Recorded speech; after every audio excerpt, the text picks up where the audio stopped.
Recorded. I'd like to open the Board of Selectmen meeting for the Town of Upton, June 30th, 2020.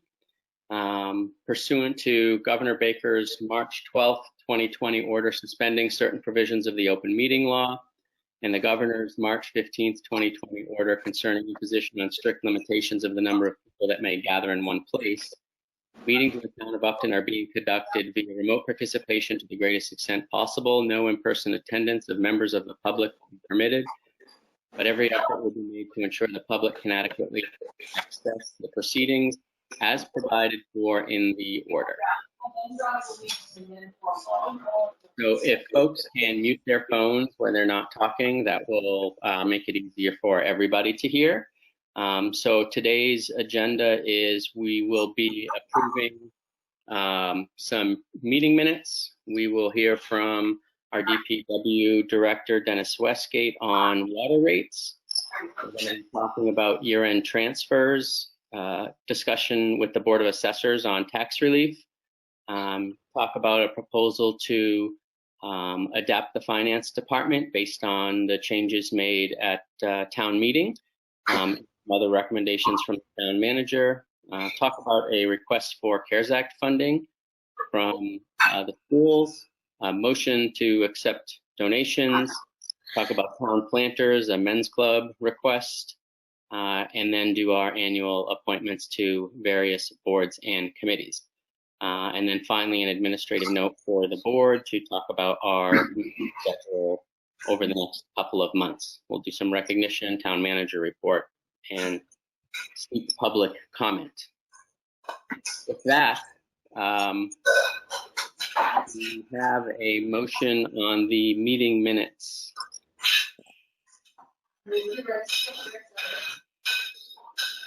You're on mute, Jen. Or Maureen, sorry. Your name says Jen, so I said Jen. Who do you think set it up for me?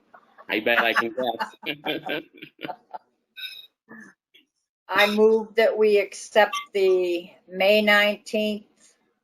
Where are all the minutes? June 2nd, June 9th, June 17th, and June 23rd minutes. Second the motion, Stephen Metellian, aye. Maureen Dwinell, aye. Brett Simus, aye. Unanimous action. Next item is I have to open the public hearing on water rates. So do I need to do anything special, Sandy, to open the public hearing?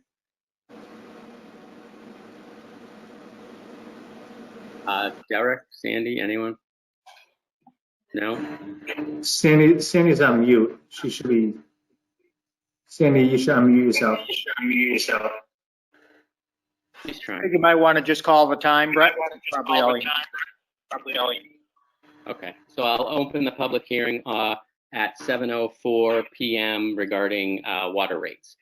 With that, Dennis, you want to give us the lowdown? Absolutely. Thank you, Mr. Chairman. So it's that time of year again for us to set our annual water and wastewater rates. As a reminder, this is an annual vote that we do once a year, just before July, so that we can set the rates for the quarterly billing that begins in July. As a reminder to everyone at home, our invoices are billed quarterly, and our invoices represent three different types of billing. So for the water and the wastewater, there is a customer service charge, which is a flat rate applied once per quarter. There is a user rate, which we are adjusting tonight based on my recommendation. And then there is the infamous surcharge, which people who don't understand, the folks who don't understand the surcharge get confused because it's got a terrible name. It makes them think that it's a penalty or if they did something wrong, when it's simply a different part of the rate that applies only to capital outlay and 50% of the debt service. Having said that, I provided the board with a letter basically pointing out the changes in our new fiscal budget for water and wastewater. Mr. Chairman, is it okay if I talk about both water and wastewater at once? kind of go together. Yeah. So I want to talk about a few of the highlights and the things that are important that we should discuss tonight, and especially for the viewers at home so they have a better understanding. The water and the wastewater division budgets really didn't change very much for the majority of the line items, but a few of the line items did, such as health insurance went up. We have a union contract and there was COLA increases. Workers' compensation went up. And there was, obviously, the biggest addition was we added, per the recommendation from the DEP, we added an additional employee, if you recall, for a half a year last year, and we took that money out of retained earnings. And this will be the first year that that employee will come completely off the rate. So those additions is what is the driving force behind the small increase in the budgets. And the increase in the water division is approximately 5.7%. However, that's not my recommendation before I go any further, that's not my recommendation for the increase. And the sewer division is roughly 7%. But there are many factors to consider when we look at our rate structure. And one of the things that the DOR teaches us is we're forecasting out an entire year. So when we think about our rates, we take into consideration anticipated revenues based on financial historical trends. So based on previous years, we are able to basically do better than an educated guess on what we should realistically take in over the course of the next 12 months. And for the purposes of the rate itself, we only consider 90% collectible. We don't consider 100% because that's one of the one of the standards today that we're taught to do. So for the wastewater, for the water, my recommendation based on historical trends and what I think will create solvency for a year is a 2% increase. And I want to stop right there and just talk about the 2% increase and what that means to the budget and what that means to the average user so everybody understands. And we look at everything today in percentages, and 1% or 2% don't seem like a lot. If it's 1% or 2% of 10 million, it's a lot. If it's 1% or 2% of $10, it's not such a big deal. So I like to talk about real numbers. And the real numbers are this. A 2% increase in the water equates to really a $4.80 increase per quarter to the average user. The average user uses 22,500 gallons of water per quarter. So that's what you're looking at per quarter is roughly $4.90 for water. For wastewater, I'm recommending a 2.5% increase.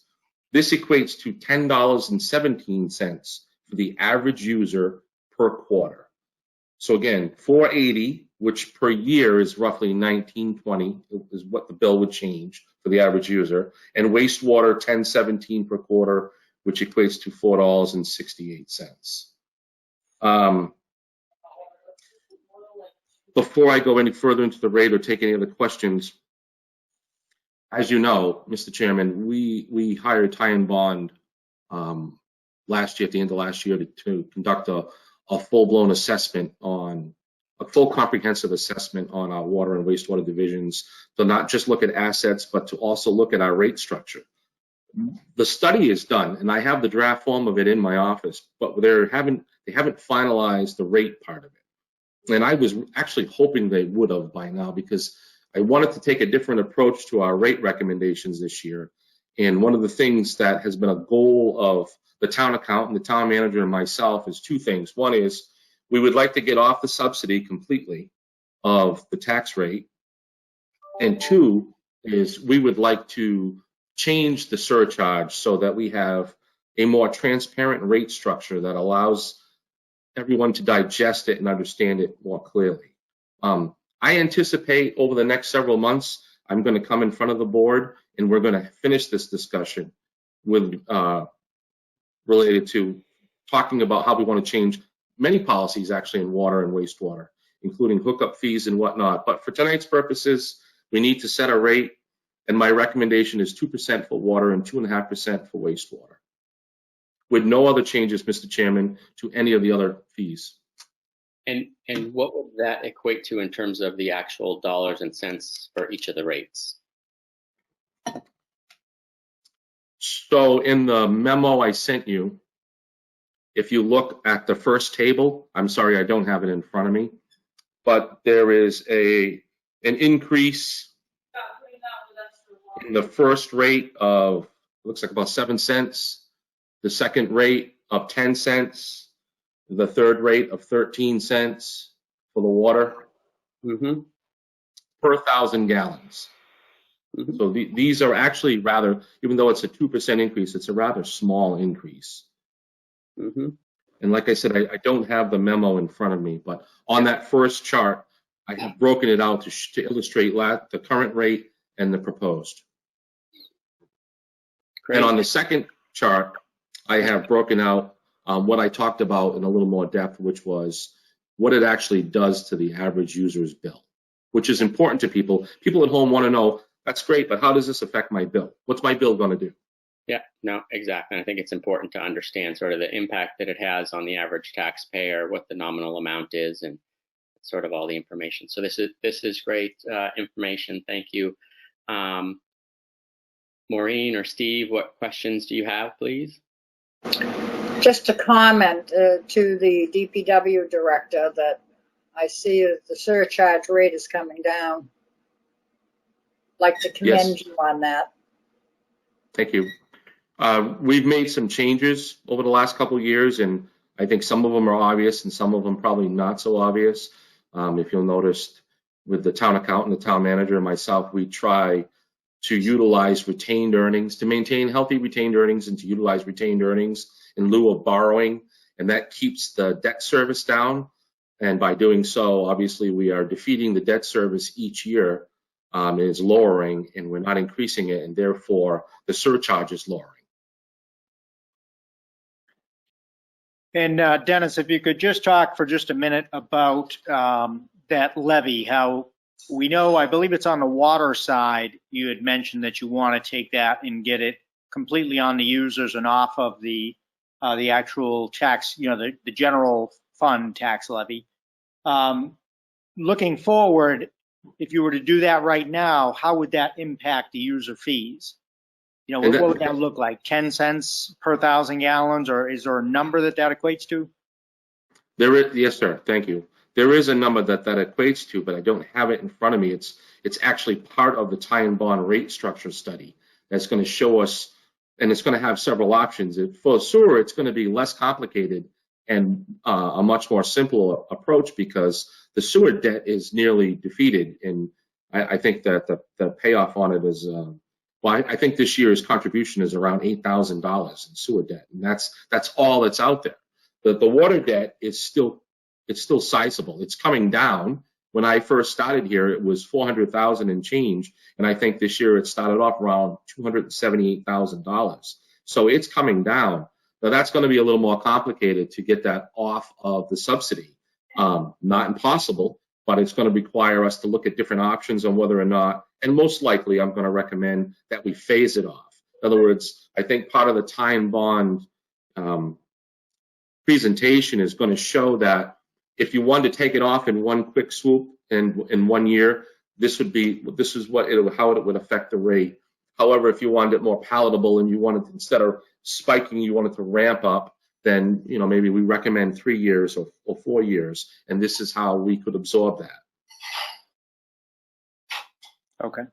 And that 8,000 right now, that's a total debt on the sewer side at this point in time. Is 8,000 in total? I think that's our annual payment in debt. I'd have to defer that question to the town accountant. Okay. Just curious. And I guess just last question, I'm sure I've asked you this before, but I'll just ask you quickly. That 90% collection rate, you said that's an industry standard? Yeah, it's what we try to do. We try not to, and Kenny's on, I see, thank you. We try not to count on 100% collection, and although we do have better than 90% collection rate here in Upton, but that's just an industry standard. Okay. If I may, through the chairman. Please, can you go ahead? So as Dennis was referring to the wastewater. The tax levy for fiscal year 21 is $5,407. So that represents 50% of the debt service for wastewater, and the other 50% is being picked up on the surcharge.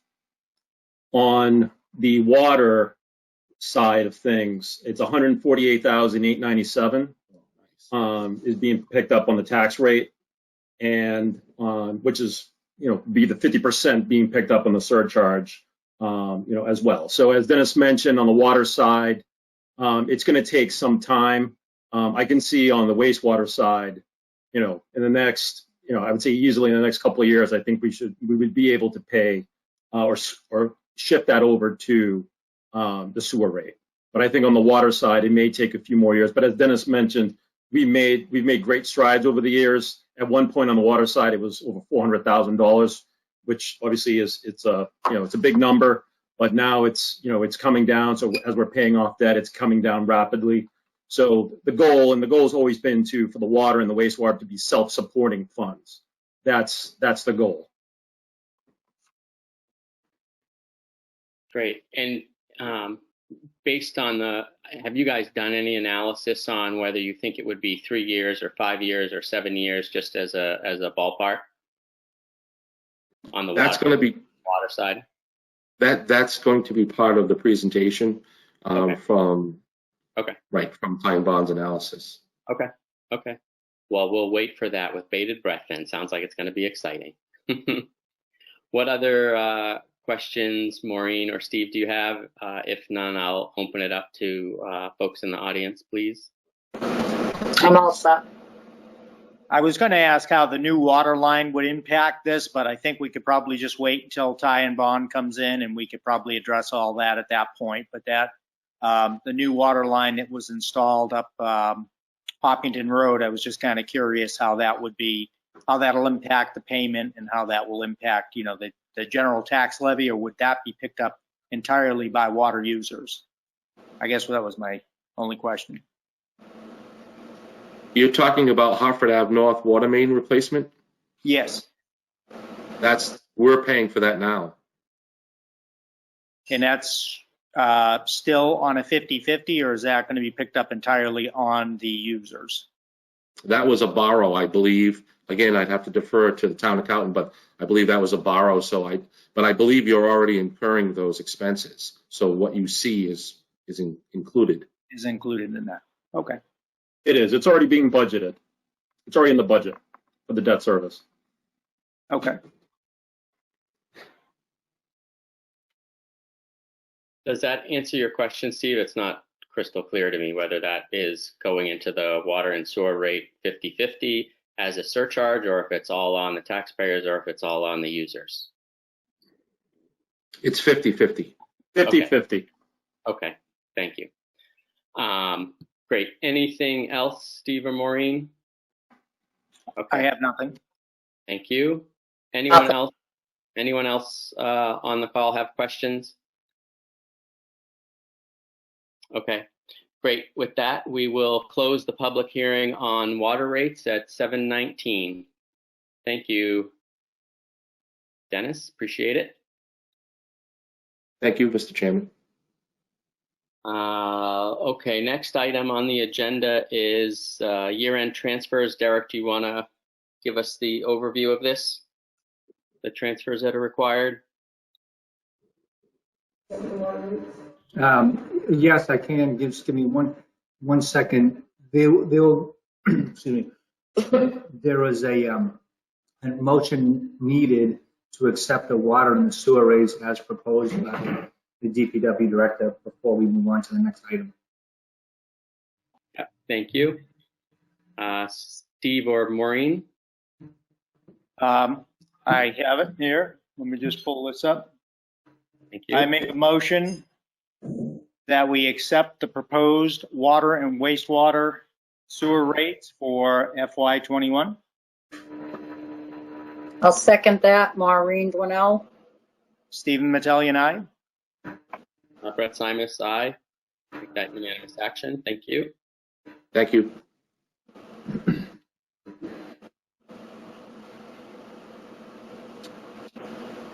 Okay, are we ready to move on to the next Yep. agenda item? Yep. So what is before the Board of Selectmen this evening is a request by the treasurer collector for a $6,000 year-end transfer to cover the cost of the treasurer collector's proposed 5-week vacation buyout. So as you all know, Ken Glowacki announced his retirement at town meeting last week. And he plans on, actually today was his last day. Officially he'll be retired as of July 1st. As part of his last week of payroll submission, he has submitted to the payroll clerk approximately 5 weeks of earned time, vacation time. As we look through the budget under the salaries for the treasurer collector, we noticed that obviously there would not be an appropriation for this buyout. According to Massachusetts general law, a year-end transfers require a vote of the Board of Selectmen and the Finance Committee. So this evening, the treasurer collector, so I'm on behalf of the treasurer collector who's not here this evening, to request a $6,000 transfer. The proposed transfer will be $6,000 from the town council line item, moving to the treasurer collector's salaries account. Pending any questions, I'll turn it back over to the chairman.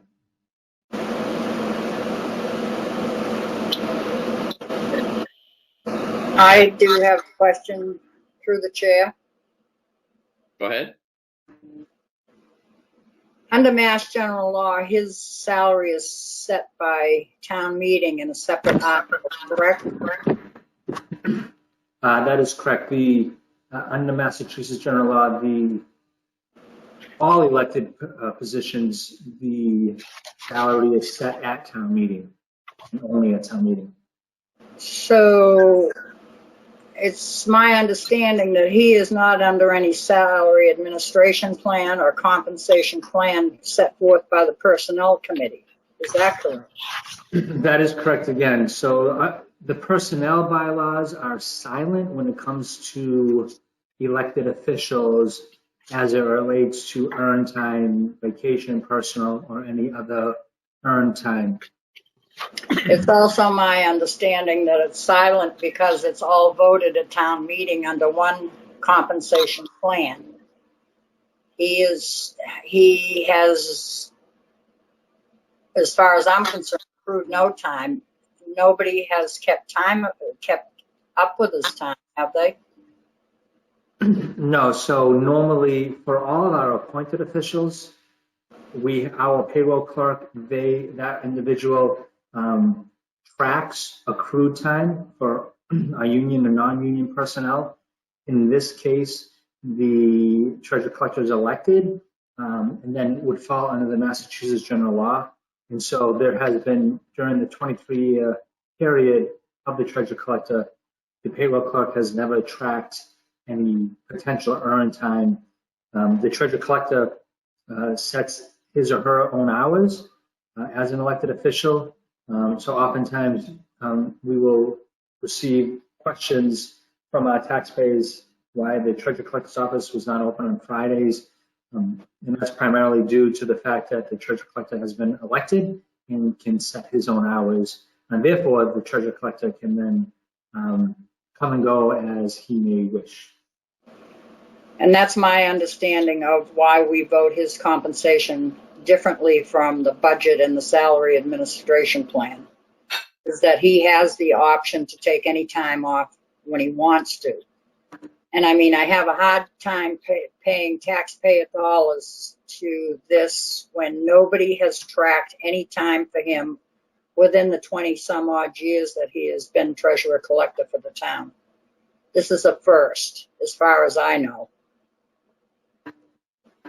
I read the opinion from town council, and in the beginning, he understands the Mass General Law, Chapter 41, Section 108. He goes on to talk about something else under Chapter 44, Section 3B, which does not exist. Or if you go to chapter 44, it's 3, and it's municipal finance, and it's about indebtedness and all that. And I think what he's referring to is transfers. Is that correct? I don't want to suggest what our legal counsel opinion is. I can say that I spoke to counsel. They did agree with the fact that elected officials make their own hours. They did agree with the statute that reflects elected positions and how compensation is appropriated at town meeting. They went on to say that given that it's silent in the personnel bylaws, it would really ultimately be down to the local decision as to which is the best course of action, recognizing that there are potential liabilities that could be before us. But he's, according to the chapter 41, section 108, is different from what he is telling us now. Have we got any opinion from the personnel committee? There's been no opinion rendered by the personnel committee at this point. As you know, Selectmen Dwinell, the finance committee sets the budget for all elected boards and officials. And at this point, even the finance committee has not heard this request. The reason why this request is in front of the Board of Selectmen is because that there is a potential that there is a year-end transfer that would be required, which would require both the Board of Selectmen and the Finance Committee to have an affirmative vote in order for this transfer to take place. Well, my other understanding is this could have been done before town meeting and before the tax rate was set if he was looking for vacation pay. You are 100% right. According to the law. Yeah, you're 100% spot on that. The general laws do suggest or state that elected officials' salaries must be amended within the existing fiscal year, which in this case would have taken place at our June 23rd town meeting, in which town meeting could gone ahead and voted to amend the treasurer collector's salary line item. That did not take place. The request for this vacation time accrued just transpired last week. Well, as one selectman, I would have to go with the general law, chapter 41, 108. I mean, I've been there, I know. If you're not under the salary administration plan, if you're not part of the compensation plan, you're not on it. And besides that, nobody has ever tracked his time, ever, that I'm aware of. I can say that our payroll clerk, who's been working for the town for many years, has stated that she's never tracked the time of any of the people. Well, I think there's a. Go ahead, Maureen. Do you have something else you want to add? No, you go ahead. Sounds like clearly there's an opportunity over the medium run, I would say, not to address this particular issue, but to ensure that this type of thing doesn't happen again where there's ambiguity. Would we do that by setting or asking the personnel committee to put a policy in place that addresses these situations more explicitly so that we don't have it, so they're not silent on it? Is that? Could I respond to that? We have now gone to an appointed position. And I believe that the personnel committee has a job description for the treasurer collector, and it will be brought under the salary administration and compensation plan once it's appointed, which happens after July 1st. So through the chair, yes, that is true that there was never a job description for this position. The treasurer collector position, again, because it was elected, was not by qualifications or credentials, but was by popular vote. Given the fact that town meeting has gone ahead and voted for this position to be an appointed position, we've already gone through the process to create a job description and include this specific position within the personnel bylaws as a non-represented official. To the chairman's question, we certainly can make it more explicit in the personnel bylaw to prohibit any elected position moving forward to be able to apply for any type of accrued time, if that were to be the case.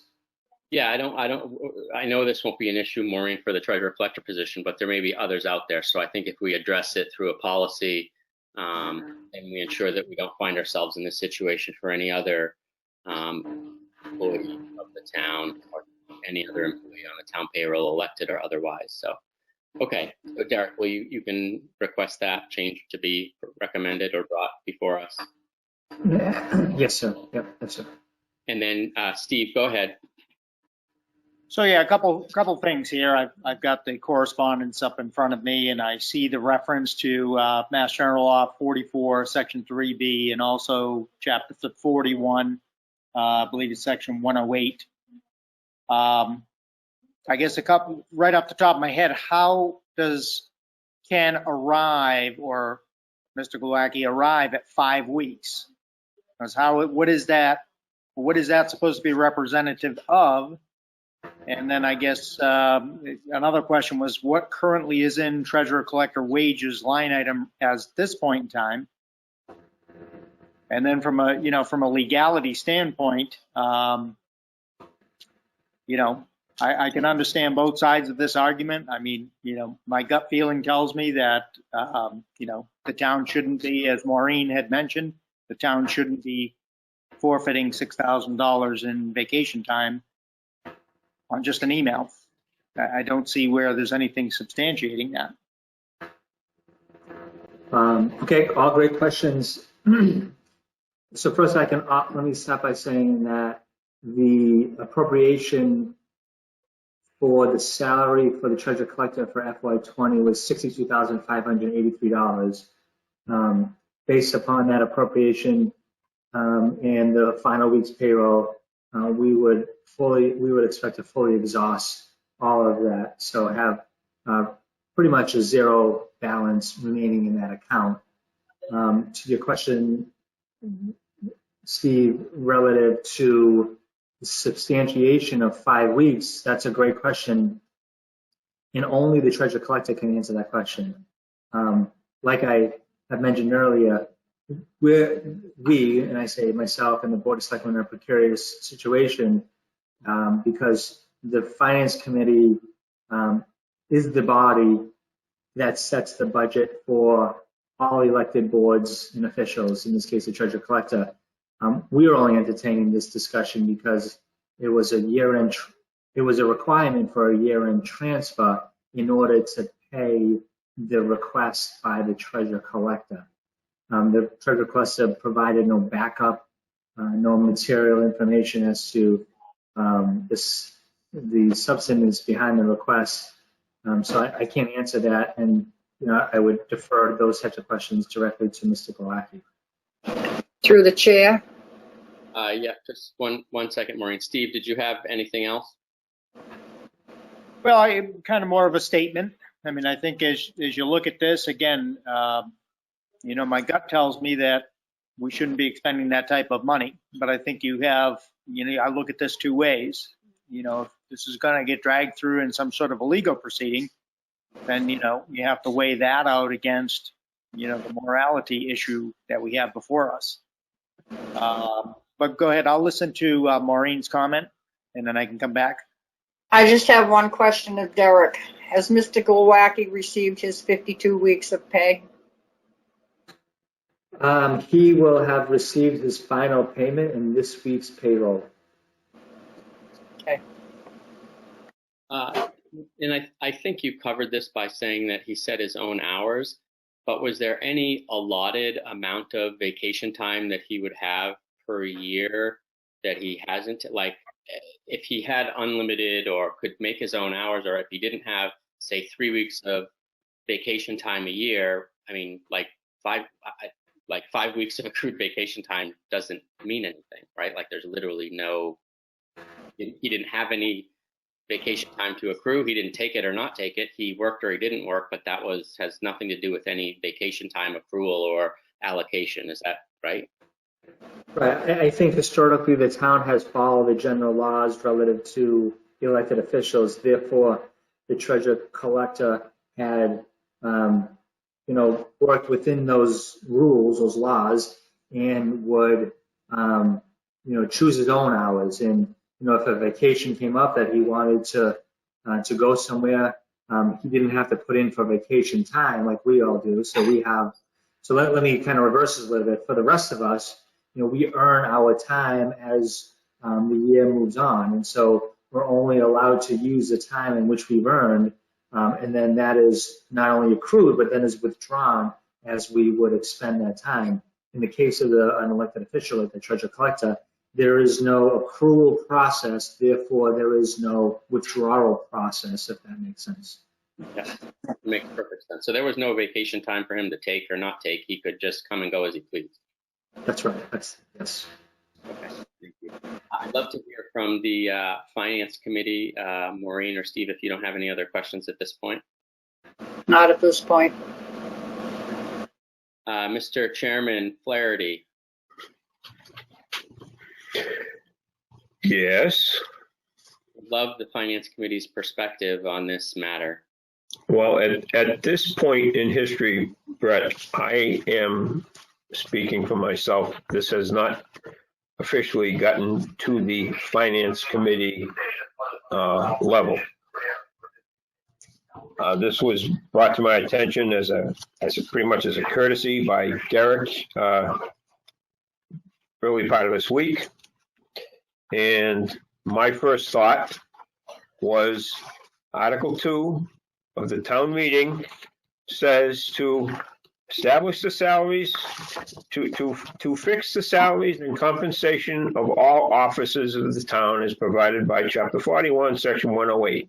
Okay, that means we're setting the salary of the officers.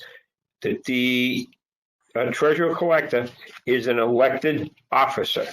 And then you go back to Section 108, which Derek has alluded to earlier. And the only way, there are ways that salary can be modified. It says the salary and compensation of all elected officers shall be fixed annually by vote of the town at annual town meeting.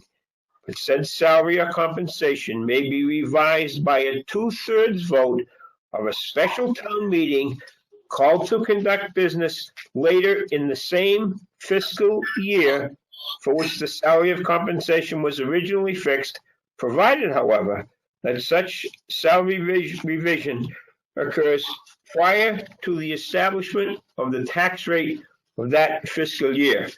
So the fiscal year is already closed, and had it not, the tax rate for fiscal year 20 had already been set. So looking at it from that standpoint, my personal feeling was, sorry, this ain't happening. Just let me speak to a couple of things that were brought up earlier. The treasurer collector salary has always been set. And all the time that the incumbent, he was in that position, and all the ones that I can remember in the time that I've served on this rather august body, is that the salary was for 52 weeks. Okay, there was no benefits involved. They were, I think in the other world, you would call them pretty much like an independent contractor. They came and they went as they pleased. Okay, there was a little difference. They didn't bring their tools, but that position, whoever was there kind of did pretty much what they wanted to do. So, I mean, I have a hard time swallowing this, okay? Had the treasurer collector not resigned or not retired, let me put it that way, we wouldn't be having this conversation, okay? And things would have, you know, if he were coming back to work tomorrow, we wouldn't be having this conversation, and the salary would have been established at 52 weeks. So, I mean, the finance committee will address this. I guess we're going to have a meeting. I think it's the 13th, because there are other transfers to be considered under this chapter 44 that has been referred to earlier. Thank you, sir. I don't know if I answered your question or not, but I'm speaking for myself at this point. The board has not acted on it at all. We appreciate that. Thank you. No, that was exactly what we were looking for. Thanks. Steve, Maureen, anything else? If not, I'll see if anyone else has questions or comments before we take a motion. Yeah, I mean, the only other thing that I would make mention is I believe we're scheduled to meet on the 14th. We'll take care of year-end transfers. Anything, I think we have, is it 15 days after the calendar year, Derek? To take care of any, if we have to address this, if we choose not, I don't know what the position of the board members are, but we could still address this at our next meeting if there's some new information that comes to light. But it just seems like we're missing a piece of the puzzle here. I personally think that we can just address it here. I don't think there's going to be any new information.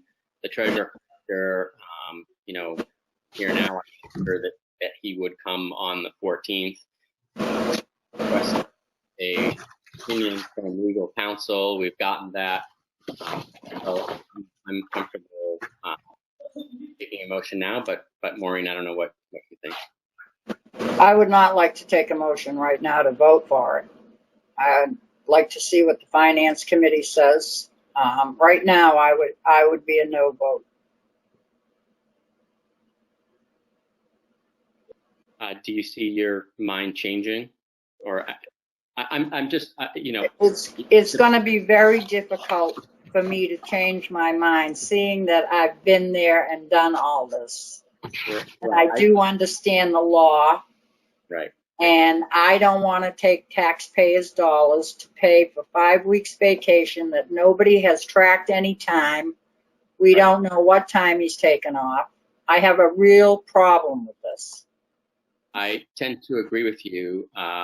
And so, Steve, and again, I'm just of the mindset with all these things that I'd rather just check them off and move forward rather than kick these things down the road if we don't have to. Obviously, there's times when we need to do that. I'm not sure this is the time.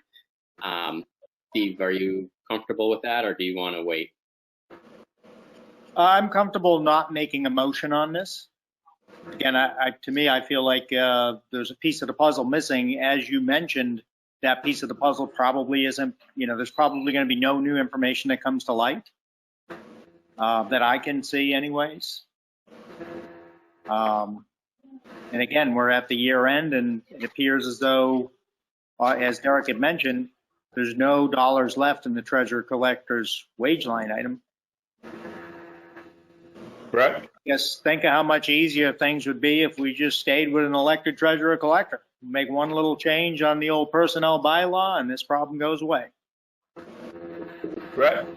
Go ahead, Paul. You have to keep in mind that this transfer requires the concurrence of both the Finance Committee and the Board of Selectmen. So that's something that has to be, excuse me, that's something that has to be considered, be considered going forward. All right, and if I just may. Are you saying you want the Finance Committee to vote first? No, I don't. It makes no difference to me who votes first. My position to you is that it requires an affirmative vote from both the selectmen and the finance committee. Should either one of those boards go against the other one, I don't know what happens. I've never seen this before. This is a unique situation to this town. And I've never seen it in the time that I've been involved in town government. Could we also ask Mr. Glowacki to provide us with his time off reports? He must have some kind of time off report. He must have kept track of something nobody else has. Okay, so why don't we move on? It looks like we're not going to be able to resolve this tonight because he's not here and he's not going to give us that information. If I could just Mr. Chairman, refer you, there was a question in the chat box by Mr. Morelli, and her question is, has the treasurer collector ever received vacation pay? And I just want to, as to my knowledge, he has never received vacation pay per se, as we would for a typical employee who has earned time on the books. Right, and just to be clear, it's a great question. And I think it rings true with the question I asked. Like, there's no concept of vacation time with this position. There's none. There's none earned. There's none set. There's like, it's a salary. It's 52 weeks a year. He comes and goes as he pleases. He takes vacation when he wants. He worked whatever days he wanted, whatever hours he wanted. There's literally no legal basis or concept related to vacation time for this elected position. So we would vote to support this. We're essentially making up a policy on the fly to give away $6,000 of taxpayer money as a parting gift to somebody that served 23 years as a treasurer. And I'm not sure that sits well with the average taxpayer or myself, despite my gratitude for his 23 years of service. And Brett? Yeah. Brett? Yeah. As going forward, you would be establishing very bad precedent, right? And a lawyer would say you don't want to make bad law, but we would be establishing a bad precedent. However, there are no other current similar situations where the elected official works more than 1,040 hours. So once this is resolved, it's going to go away, changing the personnel bylaw, because this is a unique situation specific to the treasurer collector's position in the town of Upton. But if I may add one thing, when you think about this now, this really sparks even a bigger conversation, because you have other positions in town that are contract positions that are not necessarily associated with a particular time schedule. It's not like your job starts at 7 a.m. and it's over at 3. That's your shift. Like, say, your police chief, your fire chief, or even your town manager. Right? So, in the situation of Derek, he may have to start early some mornings. He may be in Boston other mornings, and an evening like tonight, normally we'd be at town hall till 9, 10 o'clock. Yeah, absolutely. Although this is an elected position, yeah. So you have a situation here where, moving forward, we probably need to have that discussion is on a contract side of things. What does vacation pay or sick time, what rate are those accrued at? Maureen, are you in a position to make a motion? If not, we're going to move on to the next agenda item. No, I'm not. Okay. Go ahead. Chairman? Yeah, go ahead. I just wanted to add, if it is decided to approve the payment, it's going to be counted to fiscal year 20. The payment and the transfer needs to be made by July 15th. Okay. If not, it'll be a fiscal year 21 obligation. Okay. Great. Just want to bring that attention. Okay. Thank you.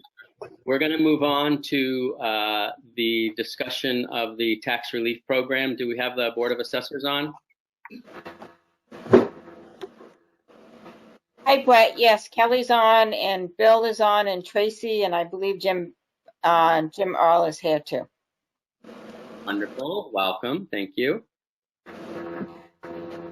I believe we were going to talk about a tax relief program. So this goes back to a conversation we started last year between the Board of Selectmen and the Board of Assessors around any additional tax relief that we can identify or put in place for members in the community that we can, frankly. I think that, at the time, Chairman Metellian had brought it up. Maureen and I supported it, and all agree that anything we can do to provide relief to those that might need it, we want to do. So we had gone back to the Board of Assessors. They gave us some information, and then they went back, and I think this is a follow-up to that conversation so that we can ultimately lead to a recommendation on decision on how to maximize tax relief where we can based on state law and any local work that we have or flexibility that we have. So with that, Kelly, I don't know if you'll lead the discussion for the board or.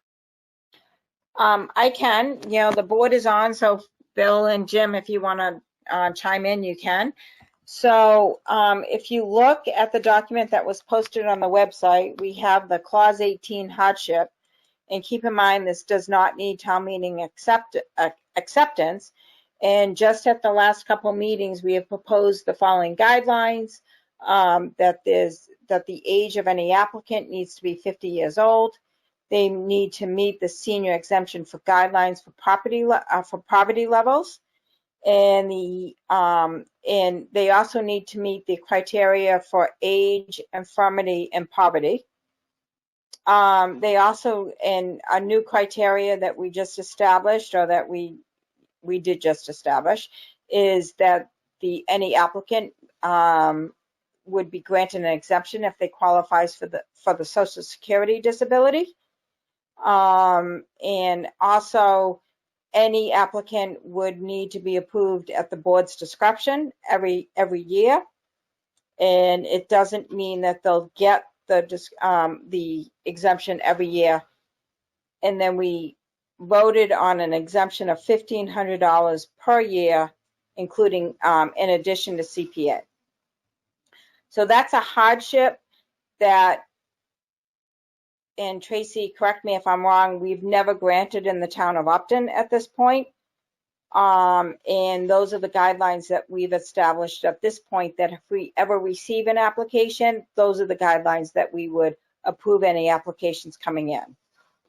However, we also feel like, based on the current situations going on, there is a, with COVID-19 and with a lot of people going, having unemployment, that there's a hardship deferral clause. And through the chairman, through this deferral clause, we can allow a taxpayer to defer their taxes up to 3 years in a row. And at the same time, the current interest rate is 8%. And that taxpayer can start making their payments. The first payment is due 2 years after the last year of deferral. So if they defer it for 3 years, it would be in the 4th year, and it needs to be paid off at 50%. It needs to be paid off within 5 years. And currently, the interest rate on that deferral would be 8%. Now, the Board of Assessors have already commented that we will put forth at the next town meeting in November to lower that interest rate from 8% to 2%, to make it more attractive. So that hardship deferral that I just spoke about, good, bad, or indifferent, is similar to a reverse mortgage. That someone that is having some difficulties paying, no, I shouldn't take that back. I take that back. The hardship deferral is someone that is unemployed right now, lives in Upton, doesn't think they can pay their taxes in the next couple years, can defer their taxes, hoping or knowing that they can pay their taxes back after 5 years. And the last thing is the tax deferral, which is what I kind of mixed up there, and I apologize, is if someone is over the age of 65, depending on the amount of money that they make every year, they can defer their taxes and a lien is placed on their property, and they're allowed to pay that off or when the property is sold is when the taxes get paid. Again, that's an interest rate of 8%, and there's a maximum amount of money that people can make in order for us to approve them. And we will set forth an article in November to raise that amount of money that they can make, as well as lower the interest rate. So we do have the to the chairman, we do have the mechanisms available by the Board of Assessors to allow us to help people that are having difficulties paying their taxes, especially during the COVID-19 issues going on right now. Okay. Thank you very much. That's very helpful. Steve or Maureen, do you have questions or feedback? No, I just think that this is a very good thing for the taxpayers in town. Talk just for a minute about Clause 18, the hardship clause. When you get down to the bullet points, an applicant must meet senior exemption guidelines for poverty levels. The next bullet point is the applicant may be granted the exemption if they qualify for Social Security disability insurance. If that disability insurance puts them over that poverty level, are they still considered, would they still be approved for that particular hardship deferral? Yes, Steve, Chairman Mentalian, not Chairman, sorry about that. Yes, Selectman Mentalian. The way we looked at it, if someone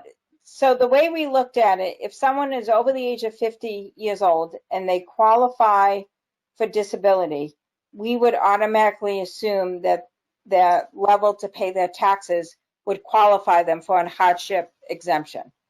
So they wouldn't. So even if they were getting money toward their, if they were getting money that put them over the poverty, in all honesty, I don't know if we actually considered that. And Bill or Jim can weigh in on this, but we're kind of thinking if you qualify for Social Security disability, then you should qualify for the hardship. Okay, very good. Okay. Great.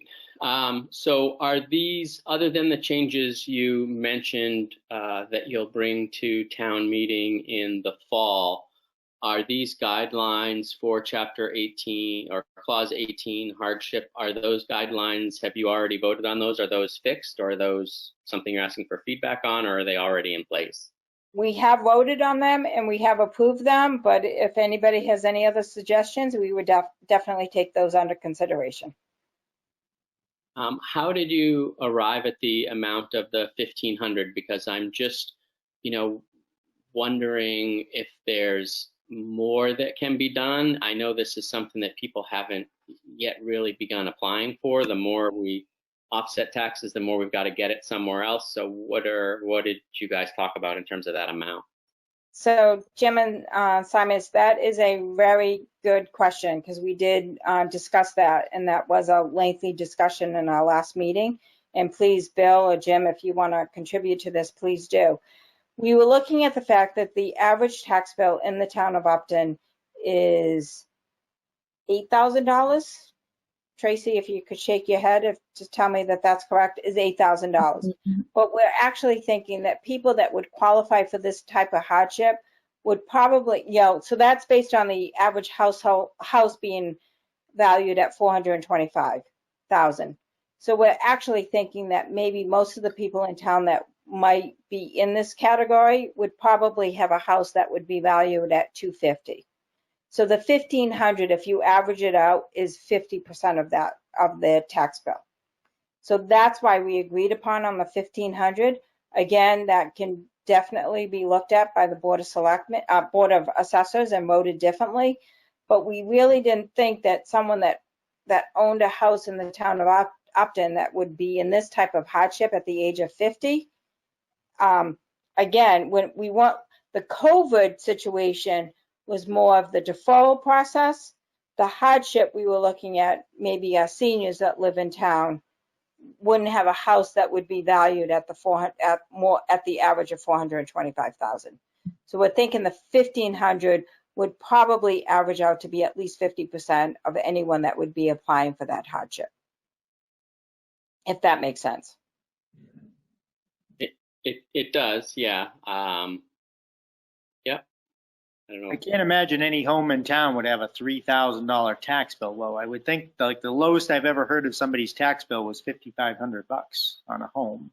So I agree, Steve. I mean, that's my fear. I think that, you know, if the average house in town is $450,000, I bet there's a lot of, I think that's part of the challenge that folks over 50 or older, certainly people in there, people that are on fixed incomes, certainly, they're sometimes in these expensive houses, and that's the problem, is that their taxes are so high that they have to move out of town because they can't afford the taxes, because they're now on a fixed income and they're out of their prime earning years. So is there, you know, what's the relief mechanism for somebody that is, say, in a $450,000 house that has an $8,000 a year tax bill, but meets these criteria? Is there some, you know, if I'm 75 years old, I am on a fixed income, I live in a $450,000 house, is there any way to help that person? Yeah, the Board of Assessors, you know, again, the hardship is at the discretion of the Board of Assessors.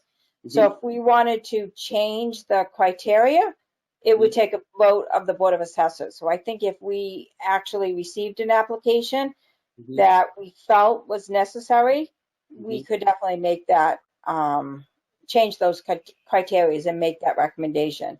In the many years that Tracy has been the assistant or the department coordinator, now the assistant assessors for the town of Upton, which is, I believe, 13 years now, Tracy, shake your head, give or take.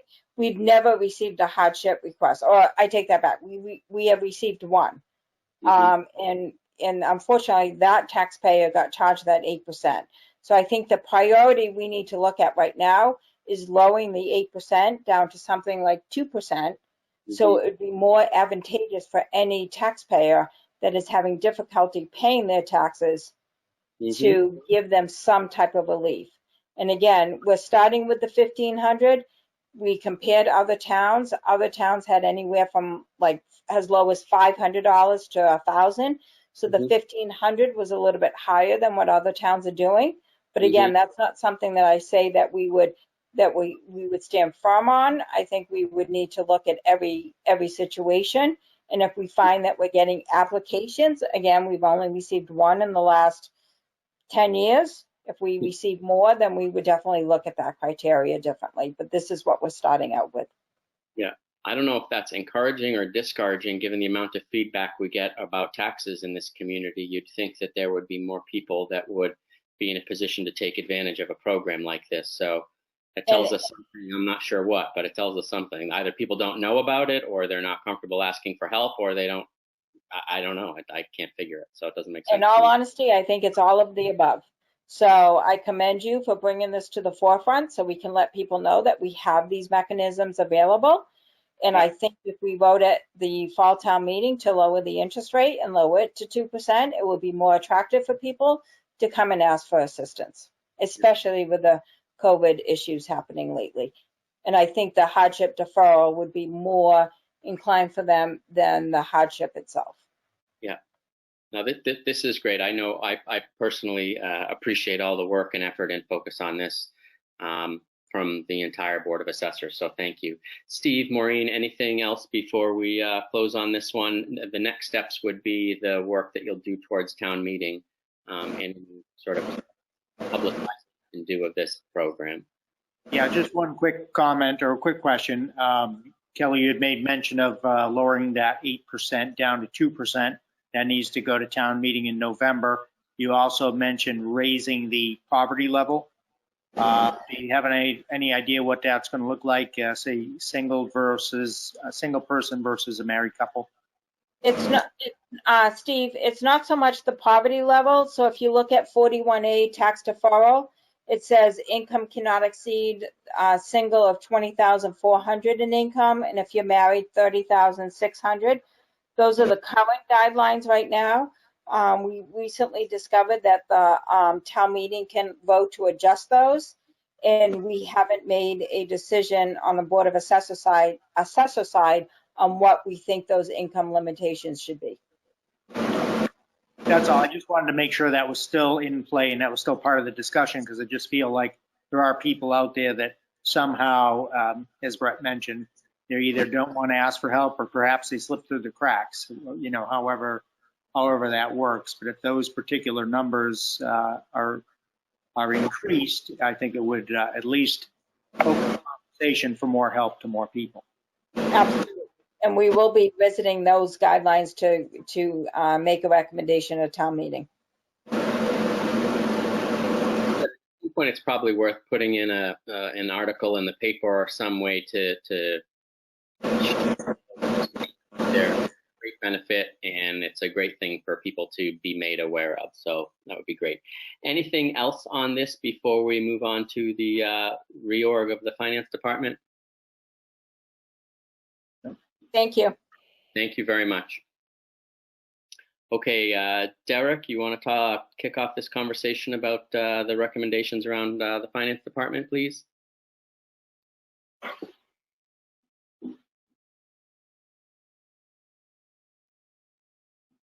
I can't hear you, Derek. Does everybody see the slide presentation? We can hear you now. Yeah, we can. I can see what's on the screen. Yeah. Okay, good. So what I want to do tonight is. Derek, it's the agenda and not the slide presentation. Okay, give me 1 second here. Give me 1 second. Yep. Hold on a second. We just lost everything. He's getting it. He's clicking. Here we go. We got it. There we go. Okay. Thanks for, I couldn't see it. The box is so small over here. So I just want to present a proposed reorganization of a potential finance department this evening. As we just highlighted the fact that we have, as a town meeting, the treasurer collector position has been approved by town meeting members to go from elected to appointed. Town meeting has also authorized the staff of the Board of Assessors Department, Board of Assessors Office, to also be under the appointment of the Board of Selectmen town manager. So this presents really a huge opportunity to look at, how we operationalize our town finances. So I'm going to present to you the current structure and how things look. So as you can see from this slide here, the treasurer collector up until June 30th, and really until the special legislation gets through our state legislature, is an elected position, voted by the voters, not by credentials, certainly not by qualifications, but by whoever gets the most votes. And so that was really the conversation that had taken place at town meeting, that we really want to bring in those individuals who understand municipal finance and not force this burden on the voters to try to decide who is going to help manage a $25 million corporation. So you can see here the treasurer collector within that office has a full-time assistant treasurer collector, a part-time department specialist, and a part-time payroll clerk. To your right, you'll see that these are some of the things that the treasurer collector's office is responsible for. Certainly cash management, but collecting property taxes, motor vehicle excise taxes, really think with a tax title process, which doesn't get a lot of conversation. The tax title process is for those properties that fall in their arrears with paying their tax bills. It's up to the treasurer collector to push that property through the tax title process, going through land court, either one trying to recover lost taxes or receive that property and then maybe move that property to some type of auction, which is a very time consuming, takes multiple years and very complex process. So also, moving forward, receiving the water and wastewater bills, and any other departmental receipts and funds. Certainly processing the payroll, which we just spent a lot of time talking about. But another really complex process is the issuance of debt and debt payment. So, there's been a lot of conversations with the building committee around the potential community center. So the treasurer collector's office has a major role in debt. We have spent so much time talking about, what's our current debt, annual debt payment each year? When is that debt coming off each year? What's our current interest rates? And really trying to project that out over a 20-year period. And so all of that information flows through and comes from the treasurer collector's office. So again, very complex operation and requires a certain skill set in order to effectuate that. The town accountant's office, again, is appointed by the town manager. Certainly, as you all know, the town manager is appointed by the Board of Selectmen. The Board of Selectmen is voted in by our voters. The town accountant's office, as you can see right here, will support the town manager's office in developing the annual budget, making sure that we have a balanced budget, monitoring the expenditures month to month, ensuring that our departments are maintaining their line items and maintaining within their budget. There's a lot of work done through the town accountant's office relative to free cash certification, how free cash is certified and then submitted to the Department of Revenue. And then this position also works a lot with the Board of Assessors on setting the tax rate. But since I have everyone's attention, we also talk a lot about free cash, and so I want to spend 1 minute really thinking about getting folks to understand what free cash really is. So free cash is made in multiple different ways. And so we have benefited from free cash this past 2 years, really strong certifications, and that just doesn't happen miraculously. So it's a joint effort with our departments. So department heads really maintaining their budgets. So not going over, not seeking year-end transfers because a certain line item has gone over.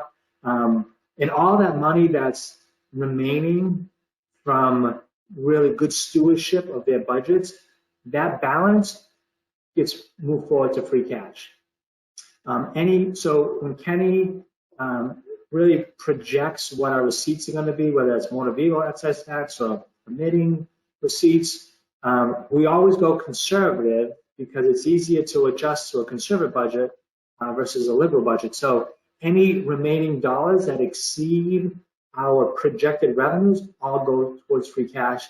And then lastly, as I just mentioned, when the treasurer collector really focuses on tax title and goes after those individuals who are in their arrears, those, I'll call them extra non-paid taxes from the year before, all will hit our free cash.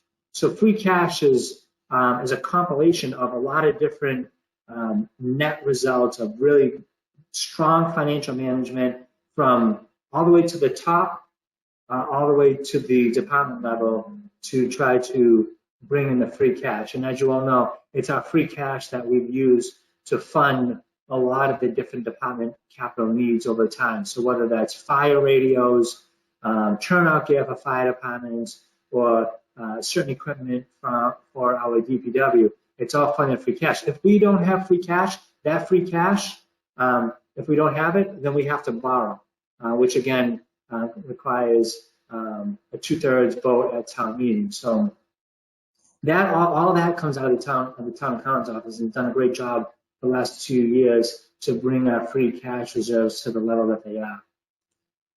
Moving on to the Board of Assessors office, as you all know, the Board of Assessors is voted in each year. It's an elected board, 3-member board. They have one individual who's a full-time assessor. And so oftentimes, every year we talk about taxes and our taxes going up and our tax rate going up. And if you really look at our tax rate over the last 3 years since I've been there, our tax rate's gone up and it's gone down.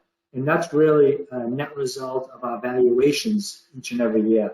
And so the Board of Assessors office has a major role in our setting our tax rate and setting, and then, you know, being a part of the issuance of our tax bills every year. They also have a role in not just our real estate taxes, but our property, personal property taxes and our commercial taxes as well. So when we think about these three kind of stovepiped functions within our organization, they all work together, but they're still working separately. And so the proposal in front of you this evening is to think about how we take those three financial functions within our organization and bring them all together under one financial department that would be overseen, you know, by someone who has, you know, decades of financial experience, and that would be Kenny Costa, who is currently our part-time town accountant and who would remain as our part-time finance director. But Kenny has done this work in a lot of different communities, is currently providing technical support for these different offices. But this is really to formalize what is already an existing practice, bringing together the treasurer collector's office, the town accountant functions, and then the assistant assessors functions, so that these three functions are talking on a regular basis. They're supporting one another on a regular basis. They're cross-pollinating with each other's work so that they have a better understanding of the various functions within each one of those domains, but that they can support each other in the sense that if one goes on vacation, the other one can support that absence. And then over time, what I would predict is that the departments that are outside of this finance department, so those departments like the Board of Health Office, the Fire Department, the DPW, the Police Department, they all have the ability to go to the Finance Department and get the technical support that they need on a regular basis. In large organizations, this is already pre-built in, where these finance departments are already established, and other departments can work with them on reconciling their books, you know, looking at grant management and trying to figure out maybe some discrepancies they're seeing within their own budgets. We're limited in that role right now, so this proposed department would be able to fill a lot of those voids, create efficiencies, and certainly, I think over time, provide a much better service to the residents, and certainly a much better product to the departments that rely so heavily on these three different functions, supporting them in very different ways. Sorry, my light just went off in the office. So my recommendation to the board this evening is two things. One, my recommendation is for the Board of Selectmen to support my recommendation in reorganizing these three finance functions under one comprehensive finance department. My second recommendation is to recommend to the Board of Selectmen to appoint Deb Taylor as the acting treasurer collector. Let me spend a few minutes talking about bullet point number 2. As you all know, the treasurer collector's office is now vacant, and under Massachusetts general law, the vacancy is filled by the Board of Selectmen for the remaining part of the incumbent's term. In this case, Ken Glowacki has left 12 months remaining in his term, which needs to be filled right away, effective July 1st this year. So my recommendation is Deb Taylor has been the assistant treasurer collector for the last 3 years. She has a degree in finance, which suits this position very well. She knows the treasurer collector's office at this point better than anyone else. So my proposal would be to recommend that she fill this as in an acting role for the remainder of the term, until the town can then wait for the legislation to be approved. Once the legislation is approved, we will go through our normal advertising and screening process as we do for any other position, and then would fill that position permanently at some time to be determined in the future. Pending any questions, I'll turn it back to the chairman. Thank you, Derek. That was helpful. A lot of good information and context and background. So thank you. As we had discussed for folks in the meeting, the approach we would like to take, or that I'm recommending we take on this, that we have shared this proposal. We know we've gotten feedback from the community about folks wanting to have more input into these types of discussions and decisions. So in that spirit, what I'm going to suggest we do is take the next month or so, sort of a 30-day public comment period on the recommendation around reorganizing the finance functions. And so I obviously want to, Steve, Maureen, we want to answer whatever questions and have a full discussion about it. But I would propose that we not take any action on this until we have an opportunity to have this in the community, solicit public feedback and comment, and then come back, say, in a month, maybe the middle of August sometime, and actually vote on the recommendation after Derek's had time to solicit input from the community, and we have as well. With that, I'll open it to questions or comments. Steve and Maureen. Well, at this time, we're going to jump right into the FY21 budget. It's the best time to reorganize and get all your finance people together, I think. And I mean, this is a great organization. I mean, the work flows through all these people. Everybody knows everything about what's going on as far as the budgets go, the revenues go. They're kept well informed. I just think this is a good org. I'd like to vote on it. I disagree. I mean, I feel, well, go ahead, Brett. Did you want to say something? Yeah, please. Thank you. I agree with you, Maureen. I think that it does make sense to align all of these functions. I also know that we've gotten a lot of feedback around collaboration with the community and giving people the opportunity to share perspective on these kinds of things. I wouldn't want anyone to come out of town meeting a week or two ago and look at this and say, hey, wait a minute, we approved an elected treasurer or an appointed treasurer, and now all of a sudden there's all these changes taking place, right? I think it's reasonable to allow people to give us input. To your point, Maureen, I think that it's critical over the next month, if we don't vote on this tonight, for these groups to continue to work together under Derek's leadership and with Kenny's support and as he's done in the past, to make sure that we don't lose traction on anything. I think we can appoint Deb tonight, and from my perspective, I think that would be great. We need her in place, or we need a person in place in that role, and she's absolutely the person to do it. So that's my commentary. But Steve, go ahead, please, sir. Okay, just going backwards just a little bit, Derek, a couple of quick questions. The tax title process you mentioned earlier, that's always been taken care of by a treasurer collector. Of course, it's a legal process, involves legal firms to take care of that. Would that still be handled by our treasurer collector? The process itself is still managed by the treasurer collector's office, yes. As you pointed out, Steve, we do have to hire an attorney that moves that through the process, which is part of our revolving account. Okay, and the issuance and payment of debt, that's, in my experience, that really we see it as the bond anticipation note that typically in the past years and always brings forward to us, talks about what's owed, what he financed, and the percentage rate that we paid and what was paid down in that debt. Once again, is that going to be under the jurisdiction of the treasurer collector? That is correct, yes.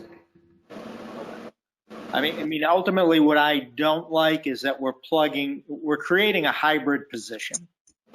no matter who we want to, relate ourselves to, Upton's a small town. If you ever look at a Milford annual report or Hopkinton annual report, there's millions of dollars flying across so many different pages. We're a small town. I know $25 million, sounds like a lot of money, but when you consider that you're writing 13 million of that immediately off towards education, we're really talking about managing $12 million. And to put a finance director in there, I mean, I feel like it's overkill, and that particular position is now in this organizational chart. It's above our treasurer collector. So those are things about that. Go ahead, Steve, you can finish. Okay. So anyways, those would be, the things. And again, for a town of our size, we're creating that hybrid position where sister towns of our size, you look at Mendon or Hopedale, Blackstone, Millville, towns that really equate dollars to the budget. They don't have these type of positions. Yeah. And the last parting thought is, we went to town meeting, talked about this, and now, in my opinion, it will be viewed as being a little bit deceitful. It's a little bit cloak and dagger, because you went to town meeting and you said, okay, we're going to post a position, and, we're going to, we don't want these people to run for this seat. Now, sure, we're going to hire the person, and, oh, by the way, we're going to create another position on top of that position. So I don't know how the public will do it, but to me, it doesn't feel right. And I think, Maureen, just a sec, and I think that that's part of why we want to open it up to public comment so that we avoid any misperception about the intent behind the changes. So I think that's part of why I'm recommending that we 30 days of public feedback. The one thing whenever I look at these things, I look primarily at the practicality of it, or sort of I take a pragmatic view, which is, will we be able to more effectively view our debt schedules? Will we more effectively be able to look at all of the trust funds and the accounting on the trust funds and have greater clarity and transparency to what's going on with all the expenditures of the trust funds?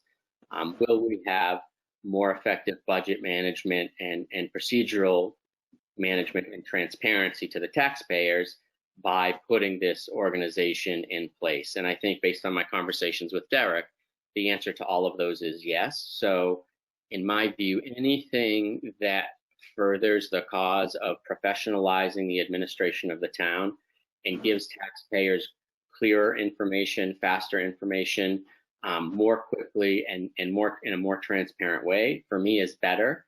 I think that the same applies for the board, right? For us to get information faster, better, more clearly, more proactively is always better. So I support it in that regard. But Maureen, go ahead, please.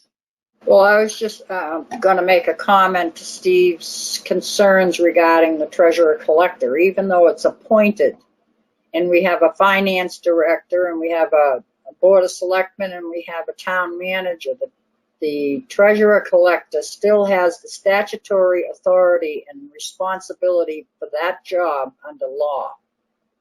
And nobody can change that. But the problem, Maureen, is those lines are getting smeared. You're blurring those lines. Cooperation. I don't think they're smeared if they're handled carefully. But you also have the potential there where there's an important check and balance between those two offices. And although Ken and Ken, I believe they have a good working relationship, there was a check and balance there. And being an accountant, and being our accountant, he sees all the accounts with all the dollars. Maybe with the exception of up to the day values or dollar figures to the trust funds, I think he typically has, day by day, he would have those balances currently. So I'm not sure what we're going to be gaining there, but maybe there is something. I mean, the treasurer is the one that reports all the revenue to the town accountant. That's the checks and balance. He checks her, whoever's in the treasurer's position, and the treasurer reports financial information to him. That never changes. Mhm. They get the same the accountant gets the same information of what the treasurer collector should be collecting as the treasurer collector gets from commitments from the assessors, the water department, departmental receipts, everything. And I think my question is along the same lines, Maureen, for you, Steve, is what is the fear that with this alignment, I understand checks and balances, but what specifically, like, I don't know what the checks and balances are. Obviously, there's a team of people working together. There are people that are checking and double checking, but is there some risk to having this organization in place in terms of what exactly? Oh, I would look at it as there's large sums of cash or in checking accounts, so to say. Yeah. Not saying that anything may happen or will happen or whatnot, but in the past, it always appeared to me that there would be a check and balance from the accountant's office to the treasurer collector's office because they're more equals. Now you're putting that financial director on top of the treasurer collector's office. And then I guess just one other point, direction. How budget is this additional authority you're proposing this main value that currently projected salary, or is there going to be some sort of an amendment to his salary and taking salary away from the treasurer collector? I mean, how do you propose to handle the salary aspect of this? So there's two different things there, I guess. Yeah. So one, my reaction to the fact that we open ourselves up to embezzlement and fraud and criminal activity is less of a current concern for me. So that I think exists regardless of how we're organized. Nefarious actors will always act in a nefarious way regardless of their context. So I'm not frankly too concerned about that. But Derek, can you explain how the finances would work in terms of salary and compensation?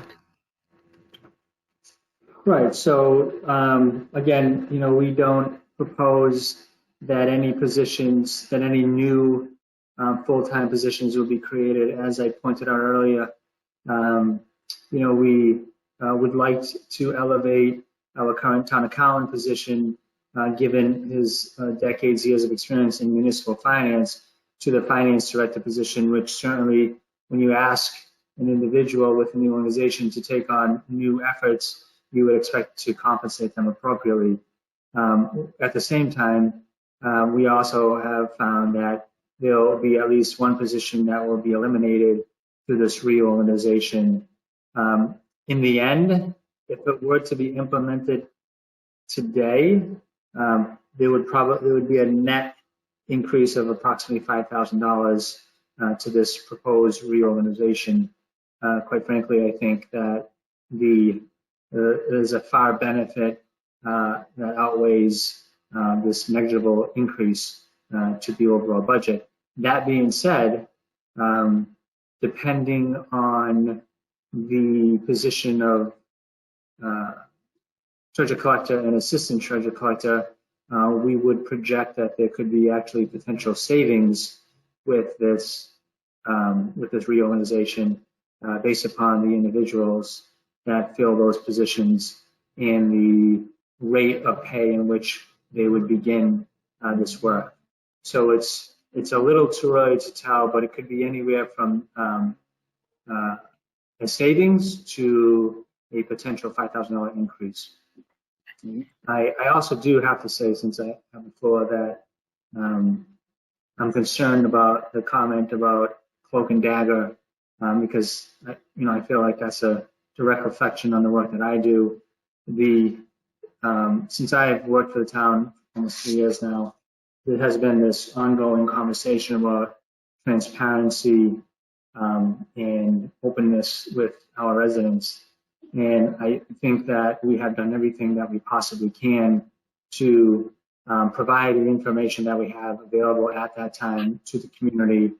Although there's times that, we get criticized for not providing enough information, but we do the best that we can given the resources that we have at hand.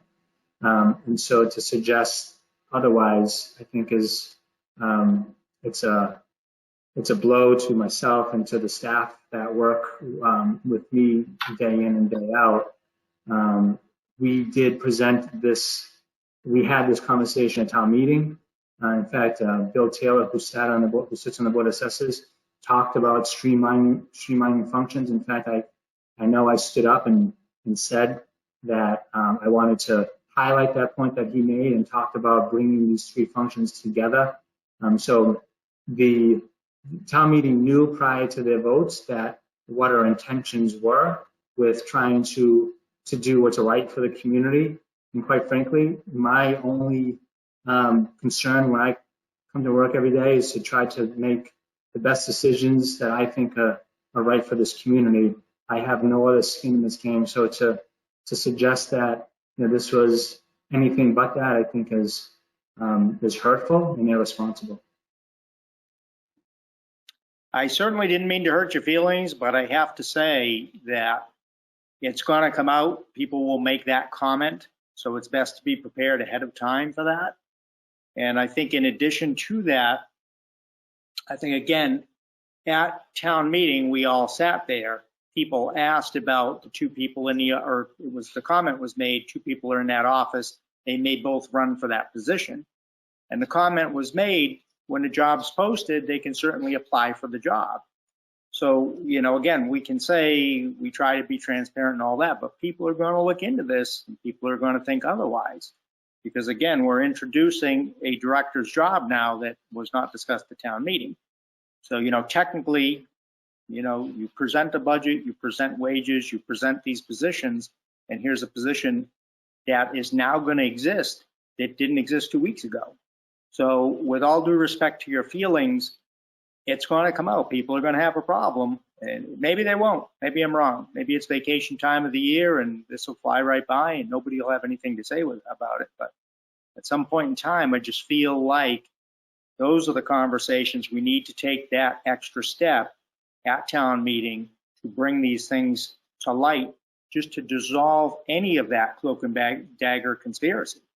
But certainly as a board, it's ultimately us that takes the hit. Is there, I don't think it's valuable for us to spend too much time on this other than to say all of us, Steve, Maureen, myself, Derek, Paul, Kenny, and others, this is an ongoing conversation, I think, that's been happening, frankly, for quite some time, in terms of changing this position, the opportunities that we have as an organization, as a governing body, to the way that we operate on behalf of voters and taxpayers. So I think that it's clear that anything other than projecting positive intent is just that, a projection of their own fear. We are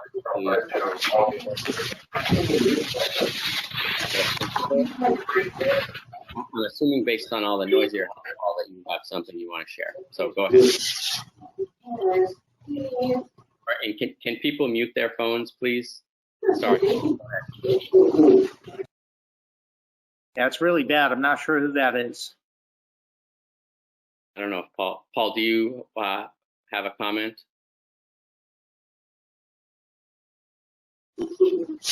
I wholeheartedly support this plan that has just been put forward. All right. The question that I have just in passing is, now that Ms. Tata has been put into this position as the acting treasurer, is there an additional compensation that's going to go with this, or you expect her to do this job for this unknown period of time for the same amount of money that she's collecting right now? And this is not reflection on her abilities or anything like that. I'm just curious. You just put a whole lot of responsibility on this lady, and I would assume that there may be compensation involved. That's not on the agenda for discussion tonight, so we may have to table that until a future agenda. We also haven't made a motion to appoint Ms. Tata to this position, so we'll have to get to that. But for the time being, regarding the reorg, Maureen, it sounds like neither Steve nor I are comfortable proceeding without getting additional feedback from the public, both for transparency. From a transparency perspective, also to just sort of alleviate some of the concerns that Steve has around people feeling like there wasn't transparency at the town meeting. So between those things, I think we're ready to move to the question of appointing an interim treasurer. Do people have questions about that, Maureen or Steve? No. If not, I'll take a motion. I move that we appoint Deb Tata, treasurer collector, till the end of the existing term available. Stephen Metellian, aye. Second the motion. Maureen Dwinell, aye. Brett Simon, aye. Show that as unanimous action, Sandy. Thank you. Next item on the agenda is the school's request for CARES Act funding. This is a revisit of a request that came in, I think, about a month or so ago from the MURSD school district, and Mr. Byer is here to talk about that request. And I think you have some updates based on the DESE fund that was out there. And so you want to give us an update, please, sir? Sure. Good evening, everybody. It's nice to see you all, or at least virtually see you. As far as what we're hearing from DESE, I'm thinking you're probably hearing the same things we're hearing. We really have no clue what's going to be happening in September. They want everybody back in school. I think they've asked us to put together 3 plans, one with everybody coming back, one with some kind of hybrid model of some in and some out, and one with remote learning. So I don't think we really have an answer on that. We're going to be working on developing those 3 options. We have to submit them all to the Department of Ed. The question is going to be is, will anything change? And of course, the answer to that is yes, because it changes every day. What's going to change between now and September that could alter any of that? The request we sent in to you, and I believe I sent it probably about 3 or 4 weeks ago.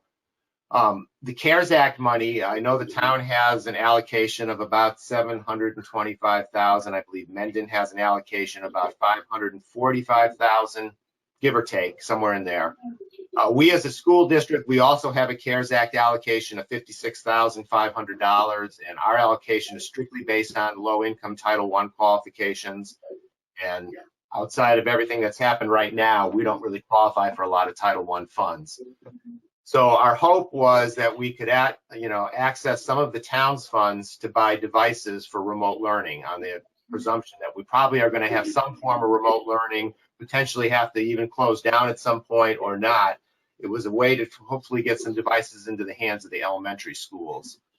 So what we did is we put together an option that basically looked at providing devices to the grades K through 5, basically the 2 elementary schools plus the 4th graders that are now going to be 5th graders at Pittsfield Hill, to get devices. And we got a quote that I sent to you for that. I realize it's a fairly substantial amount of money, and I don't know what kind of needs the town has, or what they're using the 700 and some odd thousand that the town has. So it's not like we have, we can't open if we don't have this or anything like that. But the idea was that if the funds are available, if it's not something that the town needs for their own needs, we thought this would be a good way to get devices in the hands to help us for remote learning. In addition to that, quite honestly, as years go by, it would get more devices into the hands of students. And I think, as we've all seen over the last 4 months, technology is going to be in the forefront of education going forward. So the devices are needed. I put the same request into the town of Mendon. For what I did is I based it on enrollment, number of anticipated enrollment of Mendon and Upton students. We broke it up by that. And that's why the amounts were different. It was about 183,000 in Mendon. I think your amount was about 214,000. And it's for about 1,200 iPads.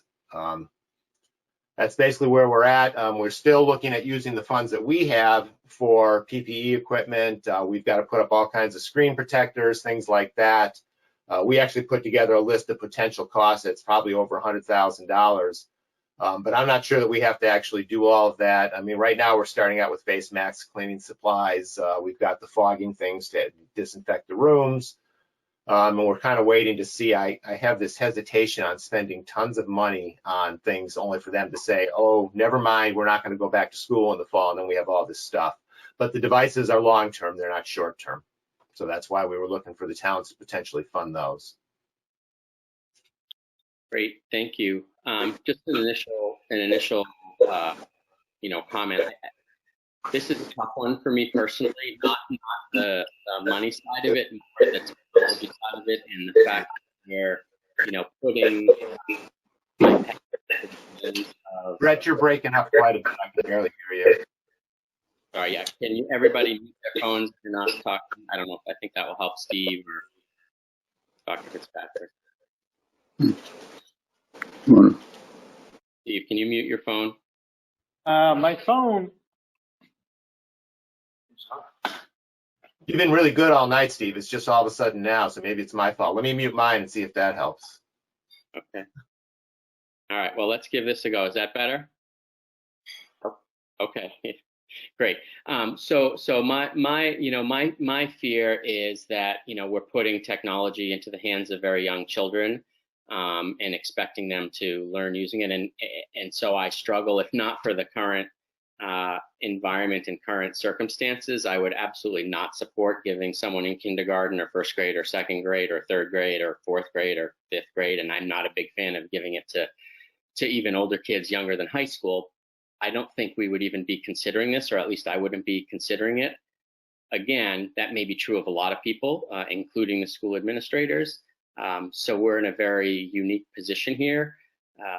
And so it's a challenge for me. So for me, it's less about the money and more the principle of, relying on technology to teach these young children. But we may not have an option. And so one question I did have, Jay, which I think I asked last time, but I want to ask it one more time, is for the number of students in MURSD from K to 5 that participated in remote learning for the last 3 months of the school year, what % of them would you say were not able to participate because they didn't have the device? Excuse me. We actually went out and bought probably an additional 100 to distribute out to families that didn't have those devices. What we heard from many parents, though, was I have one computer in my house and I'm working from home and my kids are in school and I've got 2 kids. To address something else that you had just said, were we not doing remote learning, these iPads would not be going home with students in K through 4. They would be staying in school, but they would have devices to use. One of the things we're looking at is, we have smart boards in classrooms. We could, instead of doing that, just use an LCD screen or an LED screen and have the kids access it through the devices in the classroom. So it would be a different model than the one-to-one model that we have K 5 through 12 in K through 4. But when they're home, this was the purpose, is that we would have devices to give. How many we'd actually have to send out if we're 100% remote learning, that I don't really know. We have issues, I think, with some families not even having internet access, and I think there's ways to work around that as well.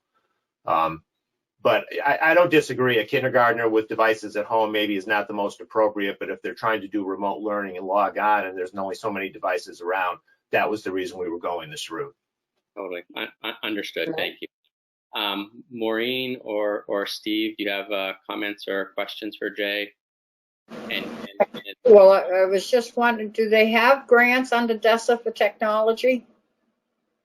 None that we're aware of right now. It doesn't mean they won't in the future. But right now there's not. And one of the things I had looked at as well was FEMA money, but apparently the FEMA money can't be used for remote learning. It can only be used for PPE stuff. So we're using some of that. We're going to try to access some of that for some of the other things we have to spend. Okay.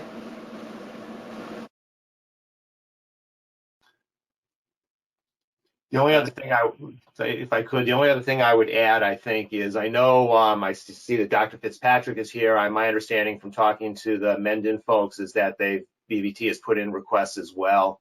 And I understand everybody needs everything. I would only hope that if you determine an amount of money that you're going to allocate out towards education, considering that education is both BVT and Mendon Upton, that it would be based on an enrollment proportional number of kids you have in the districts that are, you're paying for. Yeah, I think that makes sense. And Derek had mentioned that. Steve, before we ask Dr. Fitzpatrick for his perspective and Derek's for his, do you have questions for Jay? I did have a quick question or two. About probably 14, 15 months back, we had appropriated some money out of the trust fund. I think it was around $130,000 laptops for remote learning or homework or whatever it was for. Wasn't that for those elementary school kids?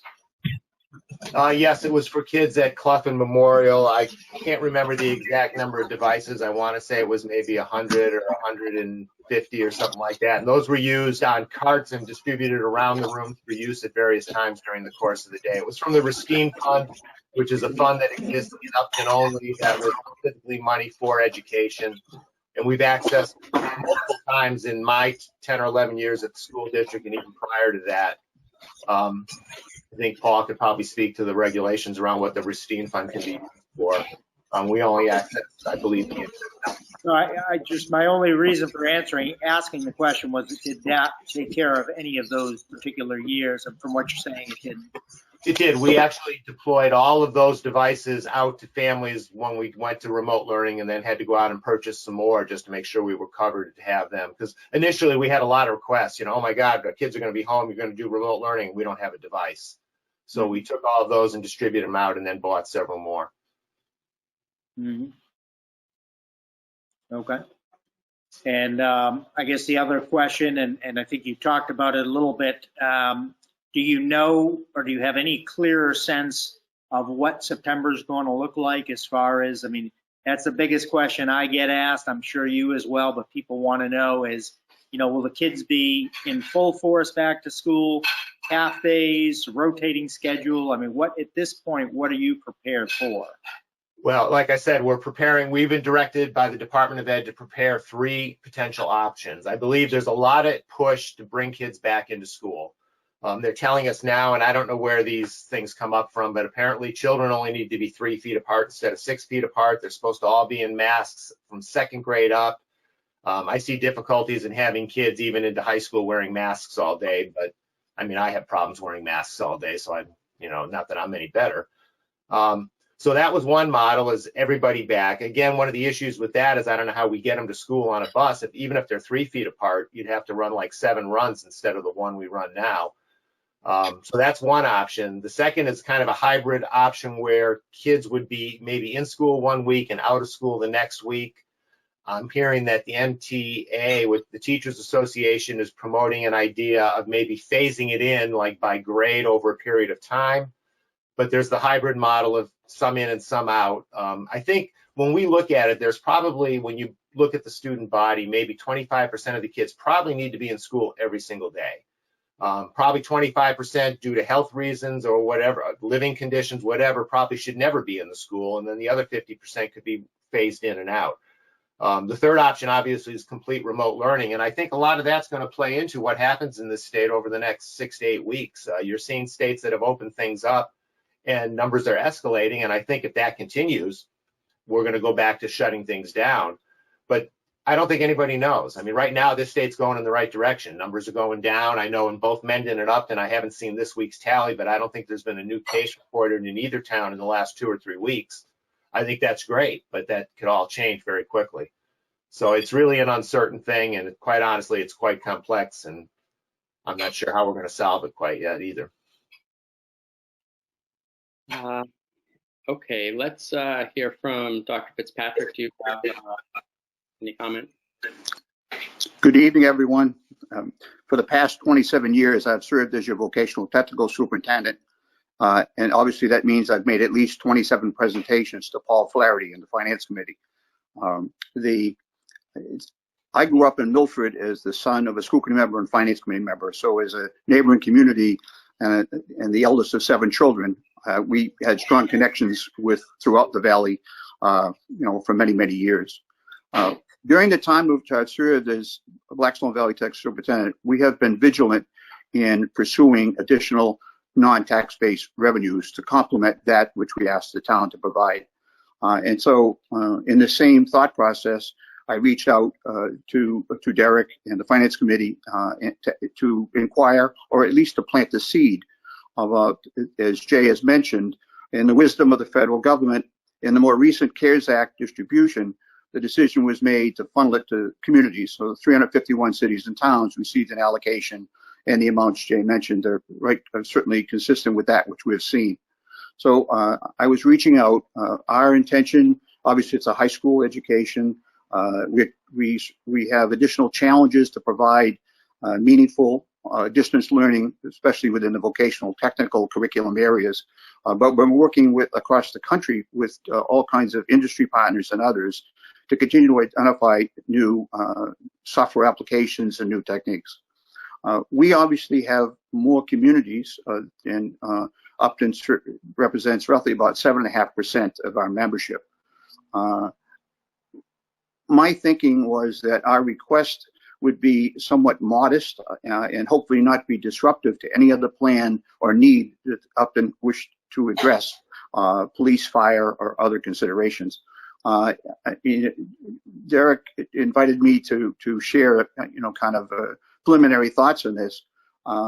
If the community would consider an allocation of a reimbursement commitment of $25,000, that would be helpful to us. And that's not based on a formula that does anything hopefully disruptive to Mendon Upton, but we have more communities. And so I have reached out to all of them, and we'll be making presentations of this nature in the same way we make budget presentations across the 13 towns. I hope that that's helpful as far as the purpose and the intention of my request. It is, sir. Thank you very much. I don't have any questions regarding that. I appreciate folks joining. Maureen, Steve, other questions? If not, or other discussion? What are your feelings on this? I think without knowing what we're going to run into on the operational side of our budget, I think it's probably a little bit premature. I don't know what deadline. Derek may be able to give us a better idea what deadline we're under. I think that if it's not going to hurt us on the operational side, I definitely want to support the schools.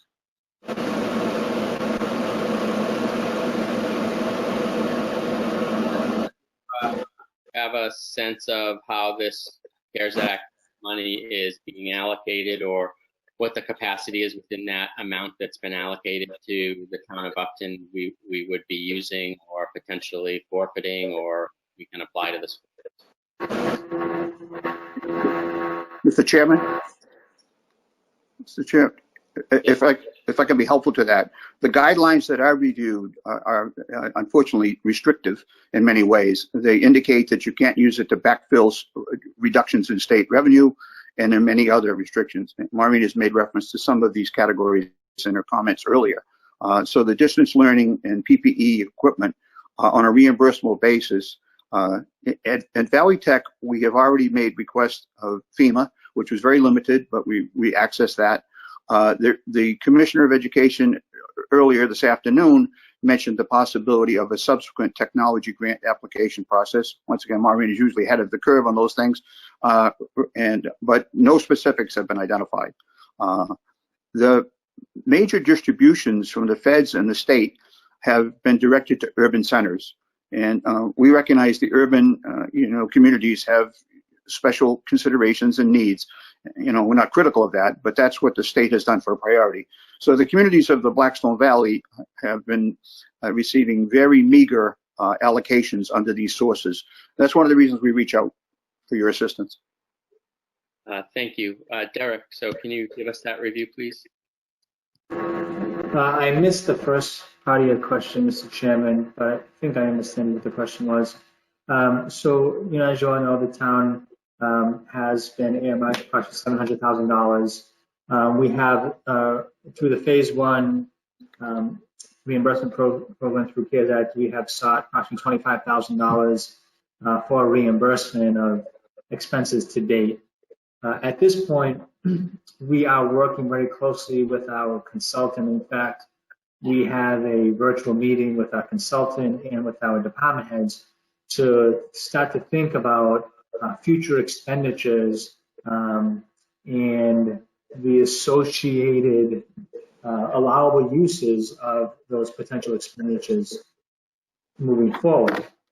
There have been some conversations at the state level, as Dr. Fitzpatrick did point out. As of right now, that lost revenues are not an allowable use of these dollars, but there have been conversations at the state level to try to mirror what the ARA funds had provided back in the Great Recession of the 2009 time period, which allowed municipalities to seek some reimbursements for lost revenue. So that still remains to be seen. We're hopeful that we'll be able to do that.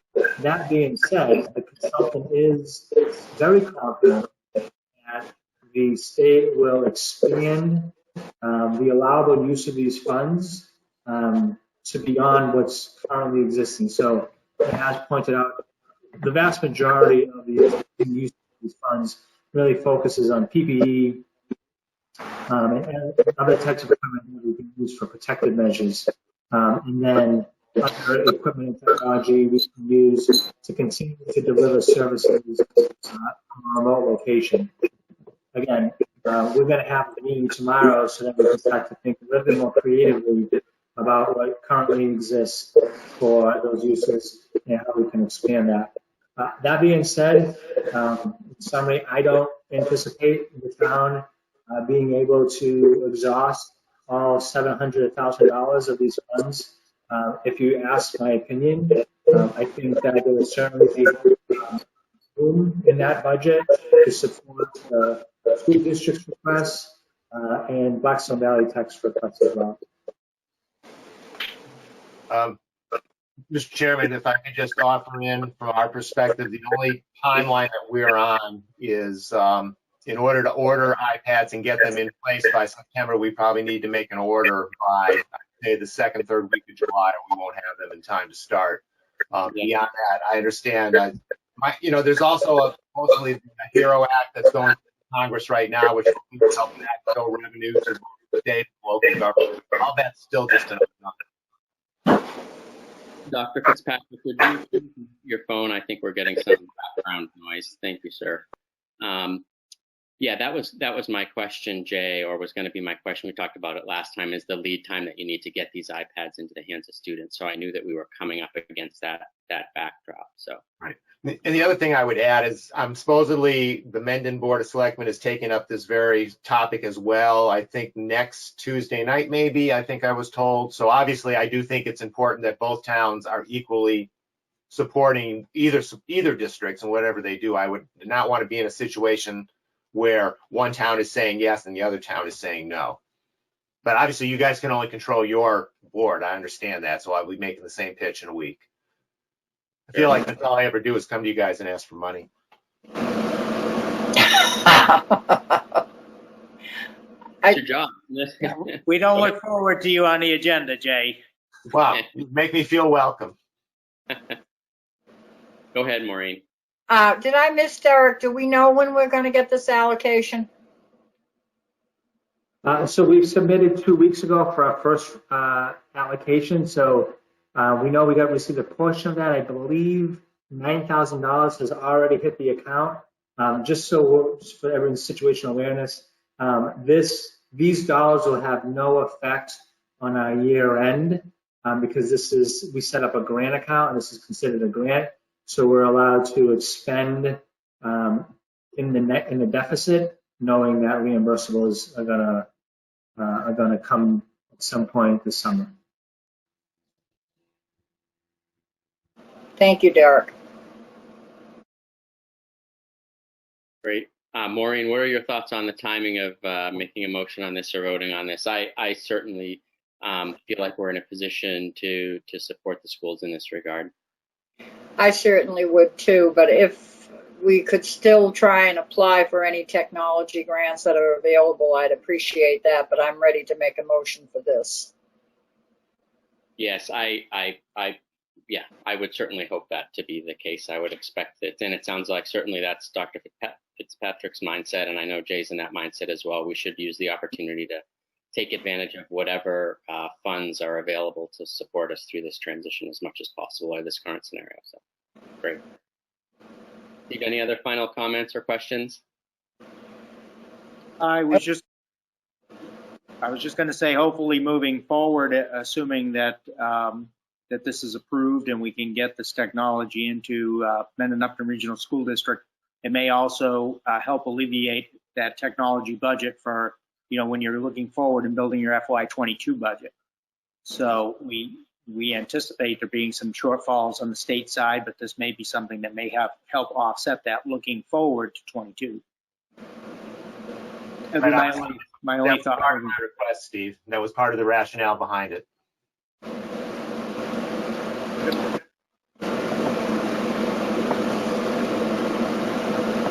think you're muted, Brett. Yeah, I'm muted, Brett. I'll take a motion. I move that we approve the funding for the technology, both for Nipmuc and BVT for under the CARES Act. I would second the motion. I believe it's $214,000 and $24,000. Is that right? 2.5. Okay, Jay, just so we can get the motion correct, could you please tell us that number again? All right, so our request was $213,817.50. Yeah, I move that. And I believe Dr. Fitzpatrick's was $25,000. 25,000. That's correct. And a commitment to pursue the technology and any other grant that might surface. Right. Well, we'll all do that. Okay. I second the motion. Stephen Metelli and I. Maureen Dwinell, aye. Brett Simus, aye. Thank you, folks. Mark that as unanimous action, Sandy. Thank you very much for your support, folks. I really appreciate it. And I'm going to call it a night at this point.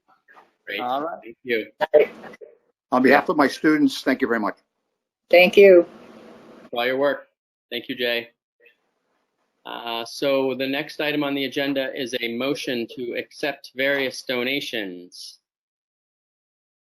This came up from, let me just see, looks like we've got a gift of $100 from the Hart and Aslin families, which will be used to purchase items for the food pantry here in Upton Center, or in the Upton Center, and that is from Janice, the Director of Elder and Social Services. So I will take a motion.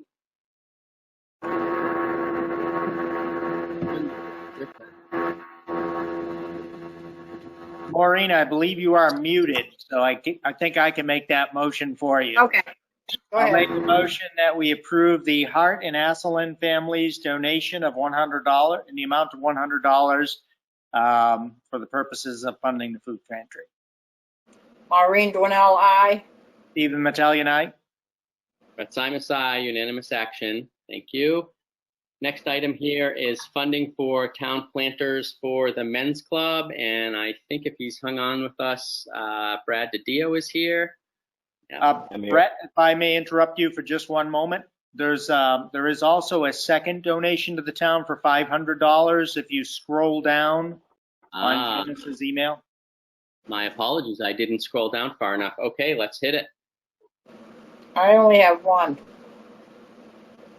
Maureen, you're going to have to take my word for it. There's a second donation for $500 from the Merchant Services Consulting Group. Okay, I move that we accept the two $500 donations from the Merchant Services Consulting Group. I'd like to amend that motion. It's only one donation of $500. You just said that two. Did I really? Yes. No, I don't. Anyway, so there's a motion on the floor for a $500 donation. And I just said I only had one, and you said no, to scroll down, and I scroll down, there's nothing. I move that we accept $500 donation from the Merchant Services Consulting Group in the amount, The amount of 500. I accept the $500 donation. All right, I second the motion. Stephen Metellian, aye.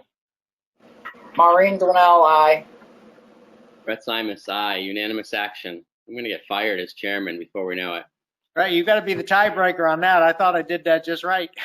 I thought we were good, but someone was zigging and we were zagging. So let's. All right. You guys zigged. Now, this wouldn't be the first time. Mr. DiDio, can you please take us out of this rat hole, sir? My pleasure. Thank you for having me tonight. So as you may or may not know, there are various town planters throughout Upton at the various intersections. There are a total of 15 in total that were typically maintained by the Upton Women's Club. We took those over for them, I think it was this year, beginning of this year. We said that we would maintain those, and we have been doing it. There are currently 13 planters available. 2 were at the town hall, which obviously were damaged by the accident that happened earlier this year. But as I understand it, those are intended to be replaced with the town insurance claim. So 15 planters total. We are seeking $500 from the town beautification fund to maintain those, to plant plants in those and keep them watered throughout the spring and summer and fall. And so that's hopefully what I'm requesting for from the selectmen today. Great. And the $500 will be used for putting the flowers in and the fertilizer, et cetera, or something else? Correct. It's for the materials. So it's for the soil, any fertilization, and the actual flowers and plants themselves. All labor is all voluntary by the men's club. Oh, very generous. Great. Okay. Steve, Maureen, questions or a motion? You are muted once again, Maureen. All right. You're still on mute. Well, I'll make a quick comment. I don't have any question for Mr. DiDio, but I will say that I saw one of your members out already working on one of the planters, and you guys do a great job on these projects. So you've got my support. Thank you. Thank you. Yeah, I would also add that we also have several other plantings in town that we typically come and request funds for, but this year we were able to maintain those without any additional funding requests from last. So from last year, we had enough mulch left over to handle this year's plantings as well. So that's typically around $1,500, and this year we won't be requesting that. So this is a small request compared to previous years for plantings in town. Very good. Make a motion. I move that we approve the request of $500 from the Town Beautification Fund for the Upton Men's Club. Second the motion, Stephen Metellian, aye. Maureen Dwinell, aye. Brett Simus, aye. Unanimous action. Thank you very much. Appreciate it. Thank you, Brett. Yes, take care. Next item on the agenda is the annual appointments to various boards and committees. So if folks have that in front of them, Steve and Maureen, let me pull that up. What is the best way to go through this? Sandy, do you want to just give us a quick rundown of the colors again? And I know there's a key in here, but. Sure. Everything in green are seeking reappointment. People in blue have not responded, and yellow are vacancies. So you'll be considering tonight everything in green.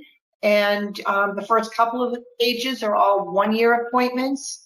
And then when you get to page 4, Yeah, the appointments vary from 1 to 3 years. great. And then I know today we just got some last minute applications for the Fire and EMS Advisory Committee. So I think we'll defer that so we have time to look at those applications until the Okay. 14th. And I think we also got an Okay. application in the for the Capital Budget Committee. Yes. So I would recommend to Steve and Maureen that we defer those just to the next meeting so we have time to look at the membership, the terms, and the application. But everything else, I think we are good to go. I think everything else is status quo. Yeah, that's agreeable to me. We can hold off on that, sure. Agreeable with me also. Okay. So why don't we go through committee by committee and just appoint the names in green, and we'll do a motion, a second, and run through it like that. Does that make sense? Is that how we usually do it? Yeah. All right. Yeah, I think sometimes we just read the whole committee, or sometimes it's name by name. So would you like to do it name by name? I would think- like to, yeah, go Oh, ahead. go ahead. No, go ahead. No, go ahead, Maureen. I think it should be named to name. Okay. Okay, let's start. And I guess my other question is, do you want to end it at the committee? So for instance, I would make a motion that we appoint KP Law for 1-year appointment. Stephen Mattelli and I. I would. Maureen Dwinell, aye. Brett Simus, aye. Go ahead, Sandy. Unanimous action for KP.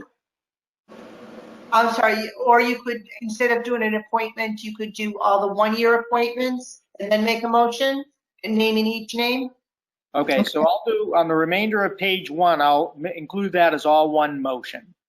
So working from page 1, I would move that we appoint to 1-year appointment the following people for various committees: James Brochu, Paul Flaherty, Steve Racketon, Dee Hackala, Michael Howell, Justin Pollard, Jay Rodriguez, Janice Reed Nowicki, Daniel Lazars, Andy Leonard, Richard McGuire, Stephen Racketon, and Eugene Burnett.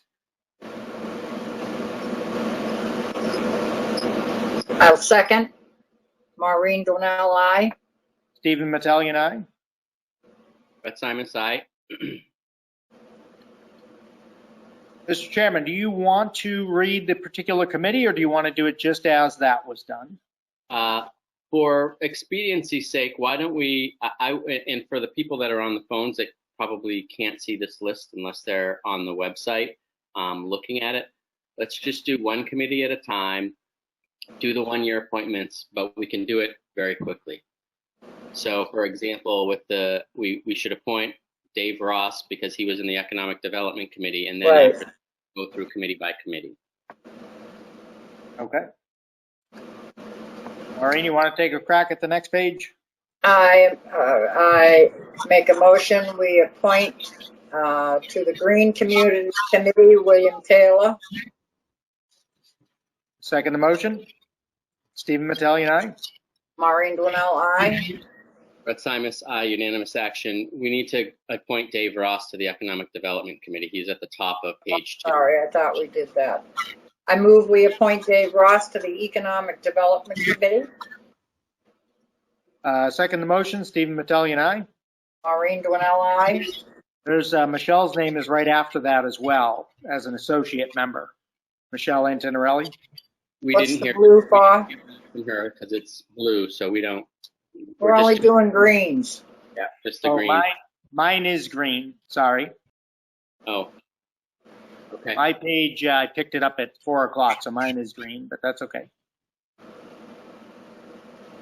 Okay, can you? So Sandy, should we appoint Michelle or is she not interested? She is interested. I did, the copy I gave Steve, I had changed today. and she did respond. Okay, great. So go ahead, Steve.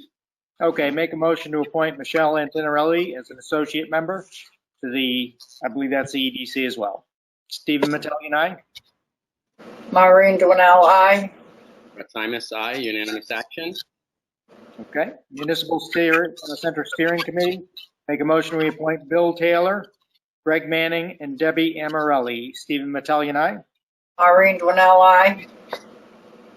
Brett Simus, aye. Unanimous action.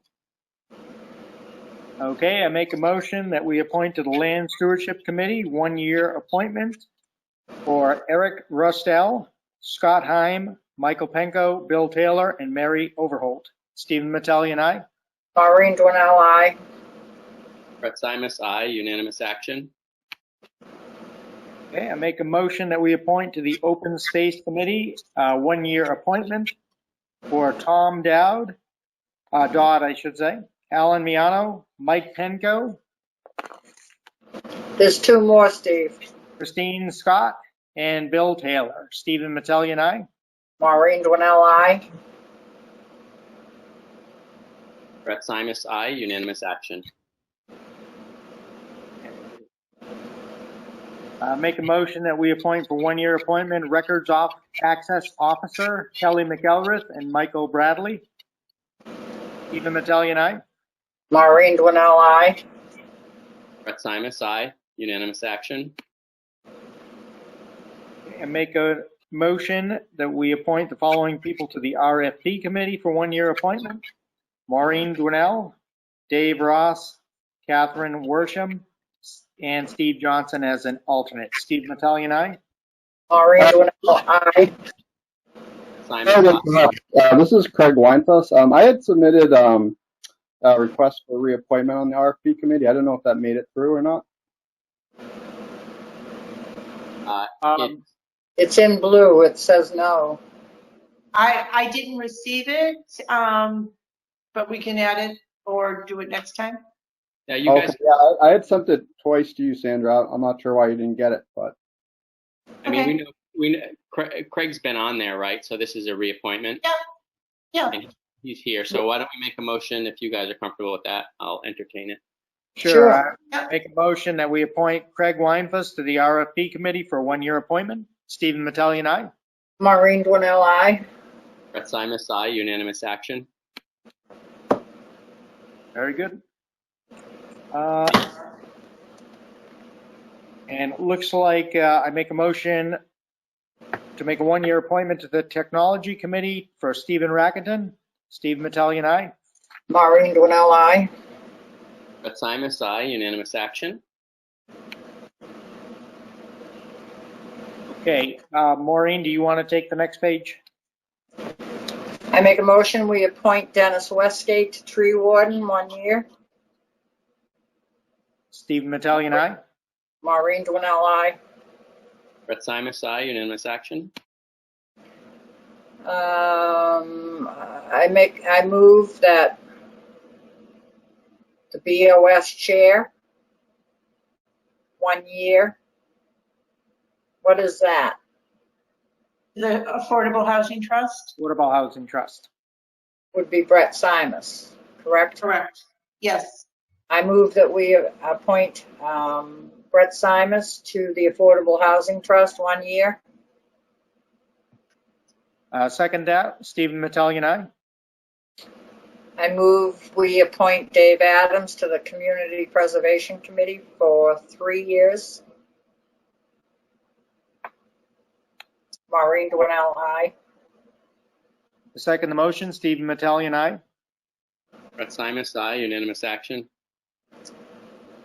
I move that we appoint Michael Penko, Christine Scott to 3-year term on the Conservation Commission.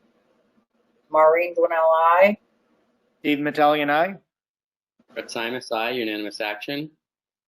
I move that we appoint Margaret Watson, Richard Provost, Laurie Fantini to a 3-year term on the Council on Aging. Maureen Dwinell, aye. Oh, and just Judy Pitts. I was going to amend the motion to include Judy Pitts. Yeah. Okay. Stephen Metellian, second the motion, aye. Brett Simus, aye. Unanimous action. I move that we appoint the treasurer, the acting treasurer collector, Deb Tata, to a 3-year term for custodian of tax title properties. Maureen Dwinell, aye.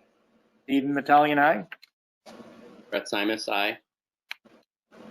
I move we appoint Janice Nowicki to a 3-year term for Disability Commission. Maureen Dwinell, aye. Steve Metellian, aye. Brett Simus, aye. Unanimous action. I move that we appoint Don Spargo. Is that a 1-year term, Sandy? 3. Says 3 on my sheet. Oh, it says 2. It doesn't have one on it. Don Spargo, 3-year term, and Catherine Morsham to the Historical Commission for 3 terms. Maureen Dwinell, aye. Stephen Metellian, aye. Brett Simus, aye. Unanimous action. I move that we appoint the acting treasurer collector, Deb Tata, to a 3-year appointment.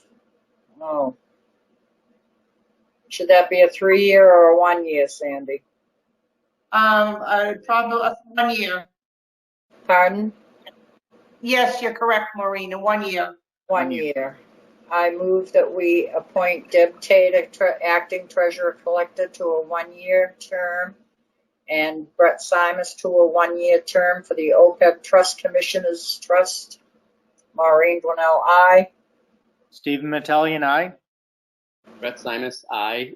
Before we go to the next one, we should probably correct the custodian of tax title properties, because I think we said 3 years on that. That should be 1 year. You may have caught that, Sandy, but we need to change it for the record. There's the tax title. Page 5. Yeah, it was Page 5. It was Deb Tata, and it's a 3-year term, and It should be a 1-year term. We will. I will amend the motion to a 1-year term for the tax title properties. Second that motion. Second that amendment. Brett Simus, aye. Maureen Dwinell, aye. Stephen Metellian, aye. Unanimous action. I move that we appoint Scott Van Ralton to a 3-year term on the Personnel Board. Maureen Dwinell, aye. Stephen Metellian, aye. Brett Simus, aye. Unanimous action. I move that we appoint Richard Desjardins and Stedman Briggs to a 3-year term on the zoning appeals. Pardon? Second the motion. Stephen Metellian, aye. Brett Simus, aye. Unanimous action. Guess that's it. For Good now. job. Till next week. Till next week. Right. We may have missed one or two. Okay, great. Thank you, folks. The BOS meeting schedule, I just wanted to touch on quickly. I know it's getting a little bit late here, so thanks for your patience. There's obviously a lot going on. I think our next scheduled meeting is on for the 14th. Is that right, Sandy? Yes. Are you guys good with, I don't know if people are traveling, but should we stick with the, maybe take 28th off and come back and resume our normal schedule for August, which is the 1st and the 3rd week of the month? Is that right, Sandy? Yes. That's correct. That would be an August 4th and August 18th meeting. Would that work for you guys? Yeah. Yes. Yeah, I think that works. I believe the week in between I'm out of town, so that should be fine. Okay. Yeah, so it'll be back to the regular schedule starting in August. Yeah, I just think we're not going to be able to take more time off than that one meeting just with all that's going on. So. Right. Right. So that'll be August 4th, August 18th, and then it'll be September 1, September 15th.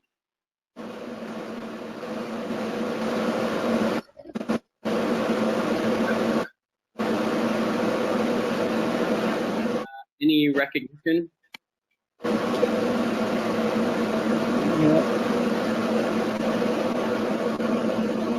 Manager report, Derek? Yeah, I'm getting a lot of feedback. I'm not sure where that's coming from, but so just a couple of things I wanted to report. I want to bring one item up on the screen. Give me 1 second here. Okay, hopefully you can see that. So annually, I have put out this schedule of events that you can see here on your screen. This really is it's a 12-month calendar. Typically, this is distributed in June, right after our annual town meeting. But given the fact that the town meeting didn't just happen to last week, it's a little bit late. But as you can see here, it outlines all of the various milestones that we need to recognize as we move through the town meeting process, both at the special town meeting in November and the annual town meeting, our 2 election cycles, one in November and one in May, and then our warrant process. So I'll go through this quickly. Certainly, you can read it at your leisure. My hope is to distribute this sometime this week to all of our boards and committee members and departments, and then certainly socialize this to the community at large so that they have a sense of when all of these events are taking place. Again, this is what we do annually, so this should be to no surprise, but you'll see here that the election is scheduled for September 1st, but before I start there, what I'm proposing here this year, like last year, is that we open the town meeting on August 4th. I should say special town meeting on August 4th. And then we would then close the warrant on September 11th. So that gives us the better part of 6 weeks for folks to submit their warrant requests. Now, keep in mind that folks, board and committee members and others should be preparing their article requests during the course of the year. That this time here is really to when it can be submitted. So this doesn't just give folks a 6-week period to try to manufacture their articles and then submit them. It gives them a notice that this is the expectation during the course of the year. So you'll see that once we close the warrant review period begins, and then we'll move through that period where there's an expectation that the Board of Selectmen Finance Committee and Capital Budget Committee will review that.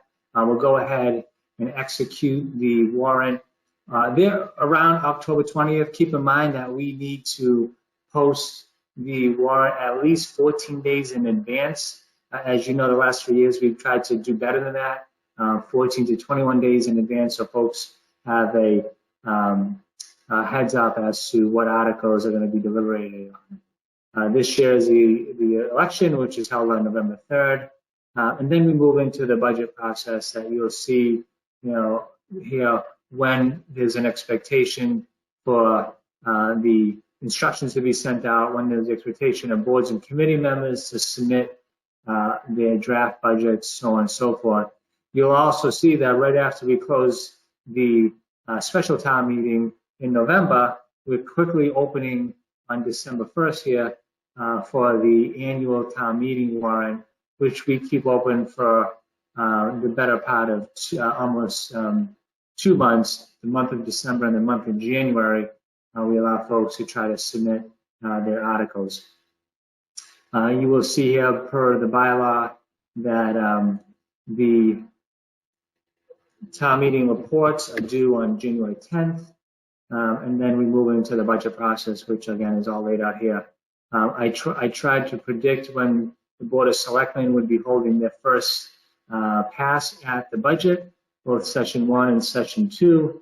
Try to find a time of the month of February where the Finance Committee and Capital Budget Committee will review those articles and then make recommendations for the Board of Selectmen to review articles thereabouts on March 2nd.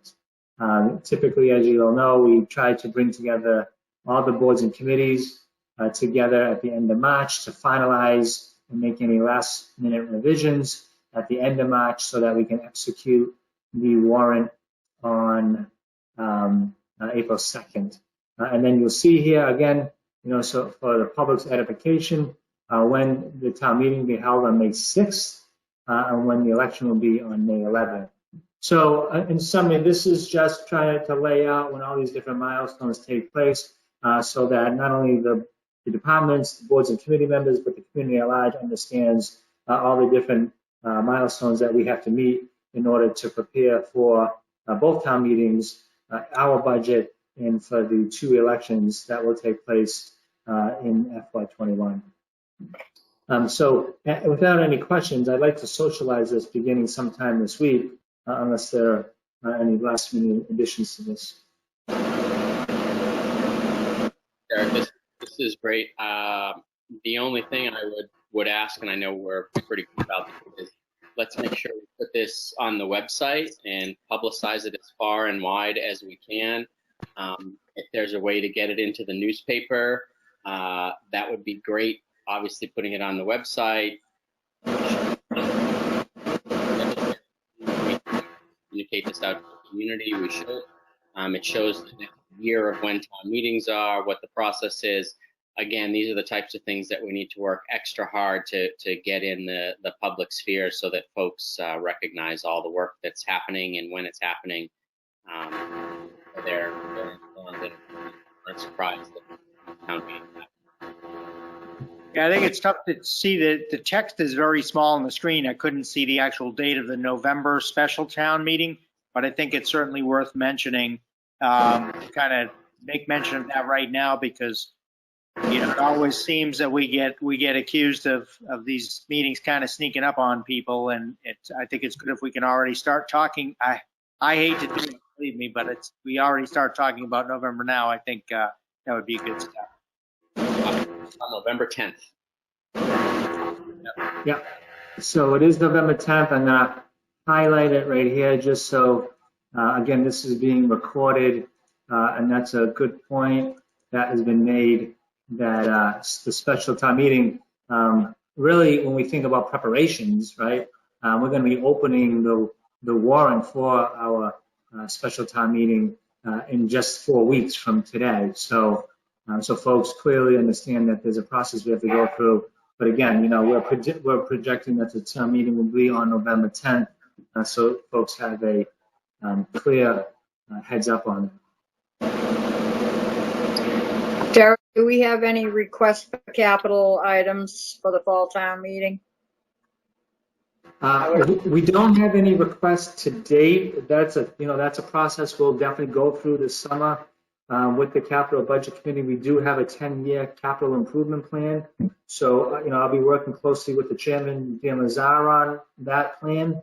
We'll pay close attention to any requests that come forward, but keep in mind that this is going to be a difficult budget season as far as what potential state aid could be or may not be. So I think we're going to be very cautious and very super conservative this year as it relates to capital until we have a better sense of what our state aid will be and what any potential revenue deficits we may see.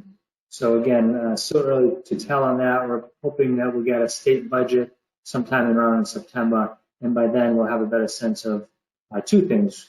1, what our revenues will look like, and 2, what our free cash certification will be as well by that point. Keep in mind, our free cash when we left town meeting was approximately $500,000. So at least we know it'll be $500,000 heading into town meeting, plus any new free cash we pick up along the way. Do we have an updated capital improvements plan? We do. We have a 10. So my predecessor always had a 5-year capital improvement plan, and when I received here, some believe that we should kind of look even further out on that. So I worked very closely with the department heads in the capital budget committee last year, and we developed a 10-year capital improvement plan. So we can at least, look, that far out as far as what some of our rolling stock will need to be replaced in years 6 through 10. And so we do update that annually. So the items that were purchased this past fiscal year will come off, and then we'll replace that with some new items. And again, continue to look at that on a regular basis. Now, do we notify the departments that have capital needs on this capital improvement plans each year to see where they are with it, if they, what we're going to be able to do with it, or push it out, or keep it in? Yeah, so I will have a conversation during the month of July with the departments regarding their capital improvement plan. So we'll be looking at FY21 and what was already programmed, and whether or not we need to absolutely replace those as an emergent need. If so, then I think we're going to have to advance that. But if it's something that we can delay, given a potential recession, then we'll certainly delay that. And then, as you know, things do change during the course of the year. So maybe we found grant funding that funded some of these capital needs, and so that comes off for that purpose. Or maybe other things have to be advanced up until this year because of an emergent need that equipment has failed sooner rather than we had predicted. Thank you. Great. Anything else on the calendar? So nothing else on the calendar other than I just wanted to talk about that today, given the fact that I know that folks like to be able to pre-plan, and I agree with that. Pre-planning is important. But as far as my report goes, I just some quick announcements. So you've seen 6 Main Street. It's looking better each and every week.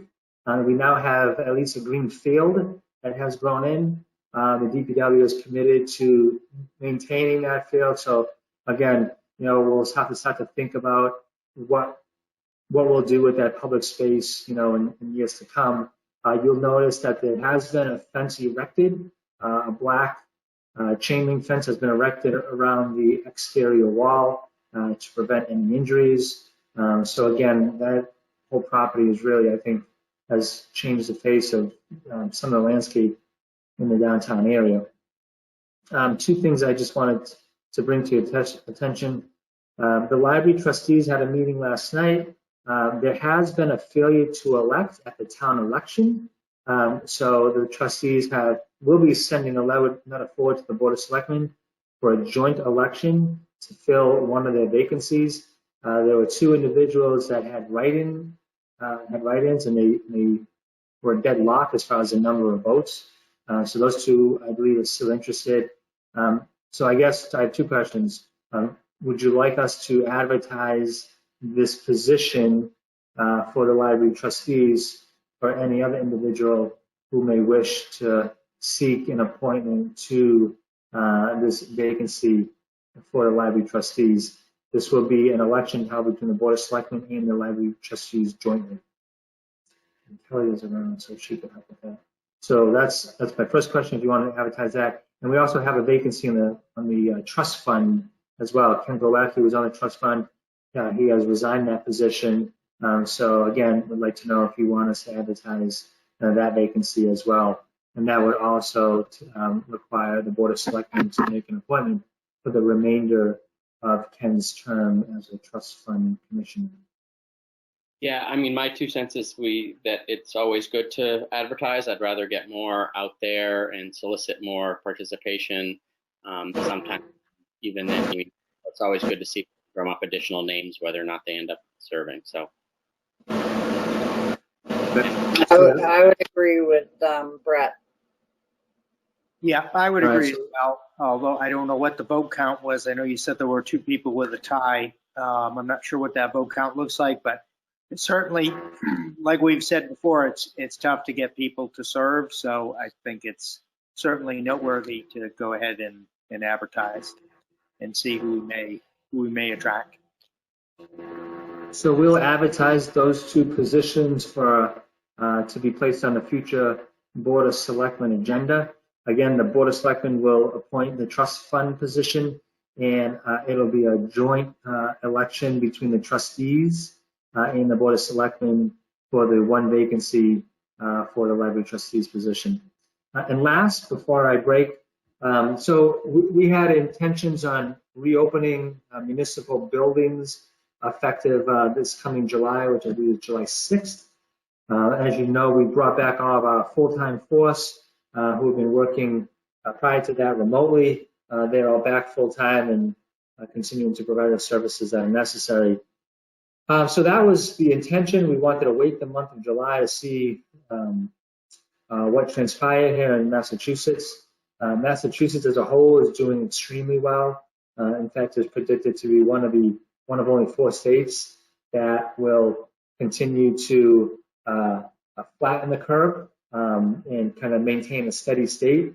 That being said, we've all have seen the news reports that many of our southern states are seeing exponential increases in the number of COVID-19 cases. And so I have a cause for concern that given what we're seeing down south, there potential could be a second wave here in the Northeast, potentially maybe in August or towards the end of August or early September. It's unpredictable at this point.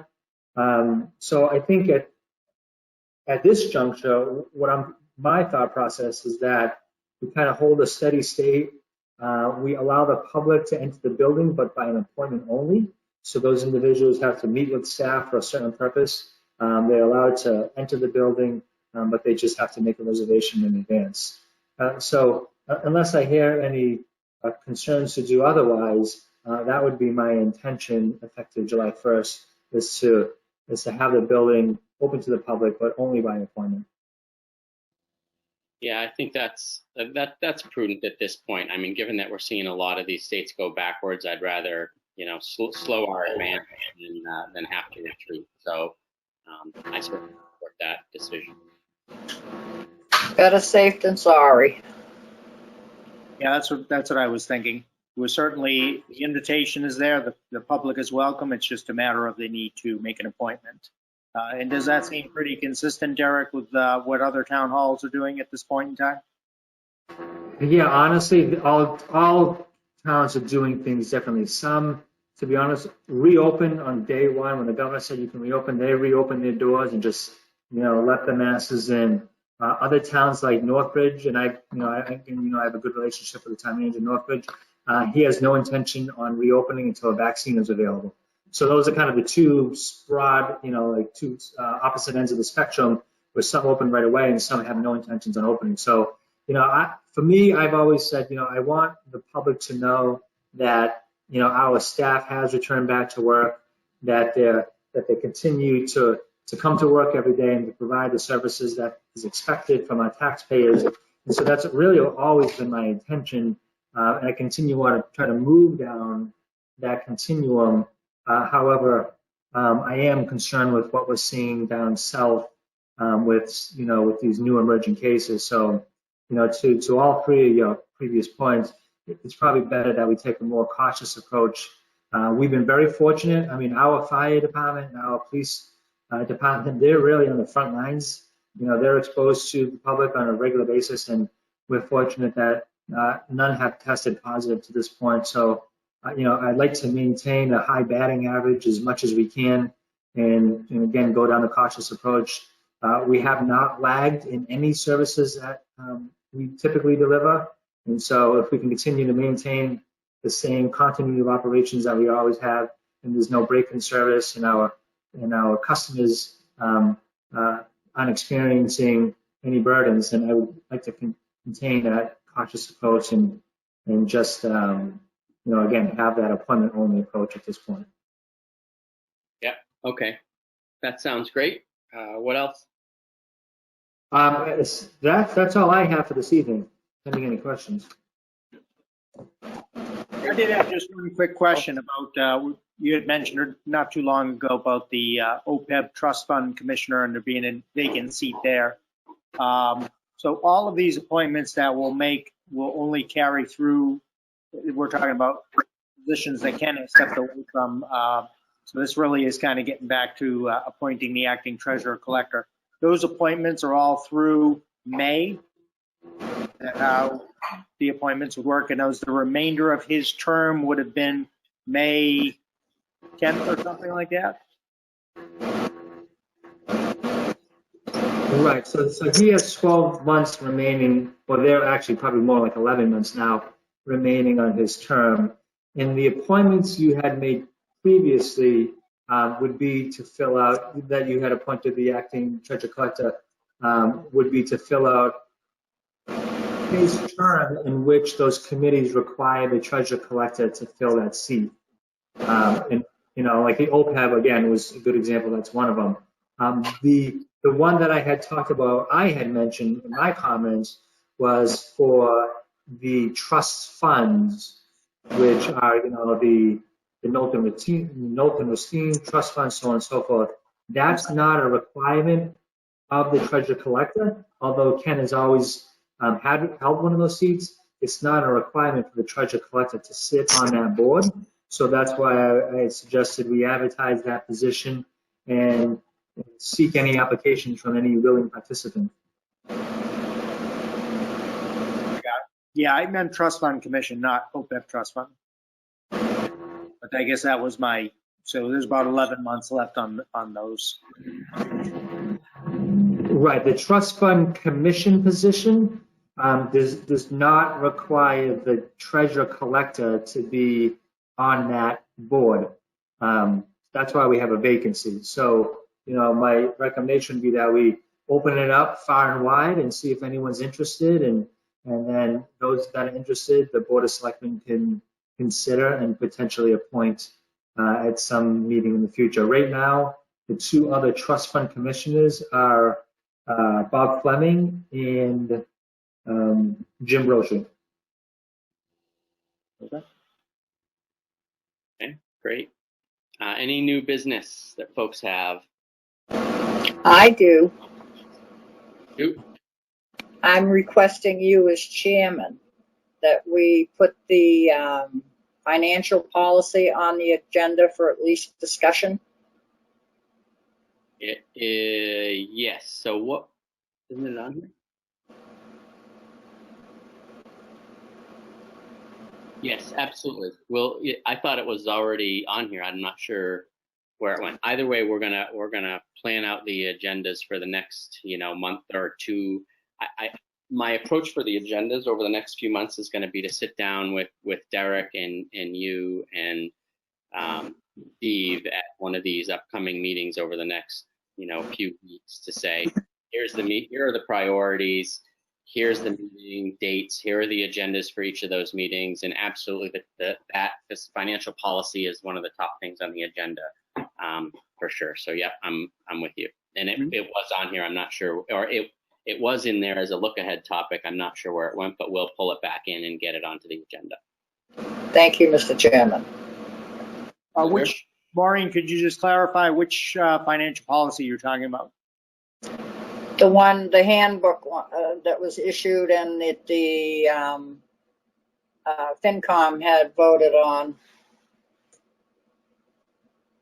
We have the policies, procedures manual, but what did FinCom vote on? Derek, the manual. Hold on, Maureen. Derek, can you just clarify what the financial policy you're talking about is?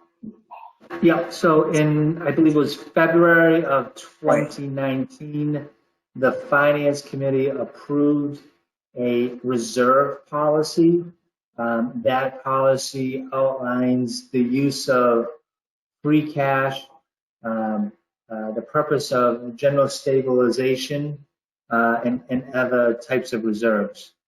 That was, again, approved by the Finance Committee, I believe it was February or January 2019. Yes. So it's not a handbook, it's that you're... Why don't we put that on the agenda? Well, we should probably go over the handbook too. Why don't we put the financial reserve policy on the agenda for the next meeting or the meeting after that, Derek? And we'll do. Talk about that. Okay. Any other new business? Thanks, Maureen. Thank you. Okay.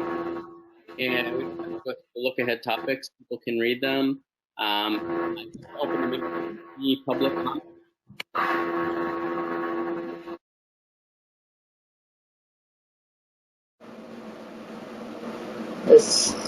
Okay, with that, we will break the meeting to switch to an executive session. So we'll end the public portion of the meeting now. Go ahead, Derek. I just wanted to remind one of the other board members to make a motion to enter into executive session. Thank you. I move that we enter into executive session. Stephen Metellian, aye. Second the motion. Maureen Dwinell, aye. Brett Simus, aye. Thank you. Okay, great. Thanks, everyone. We will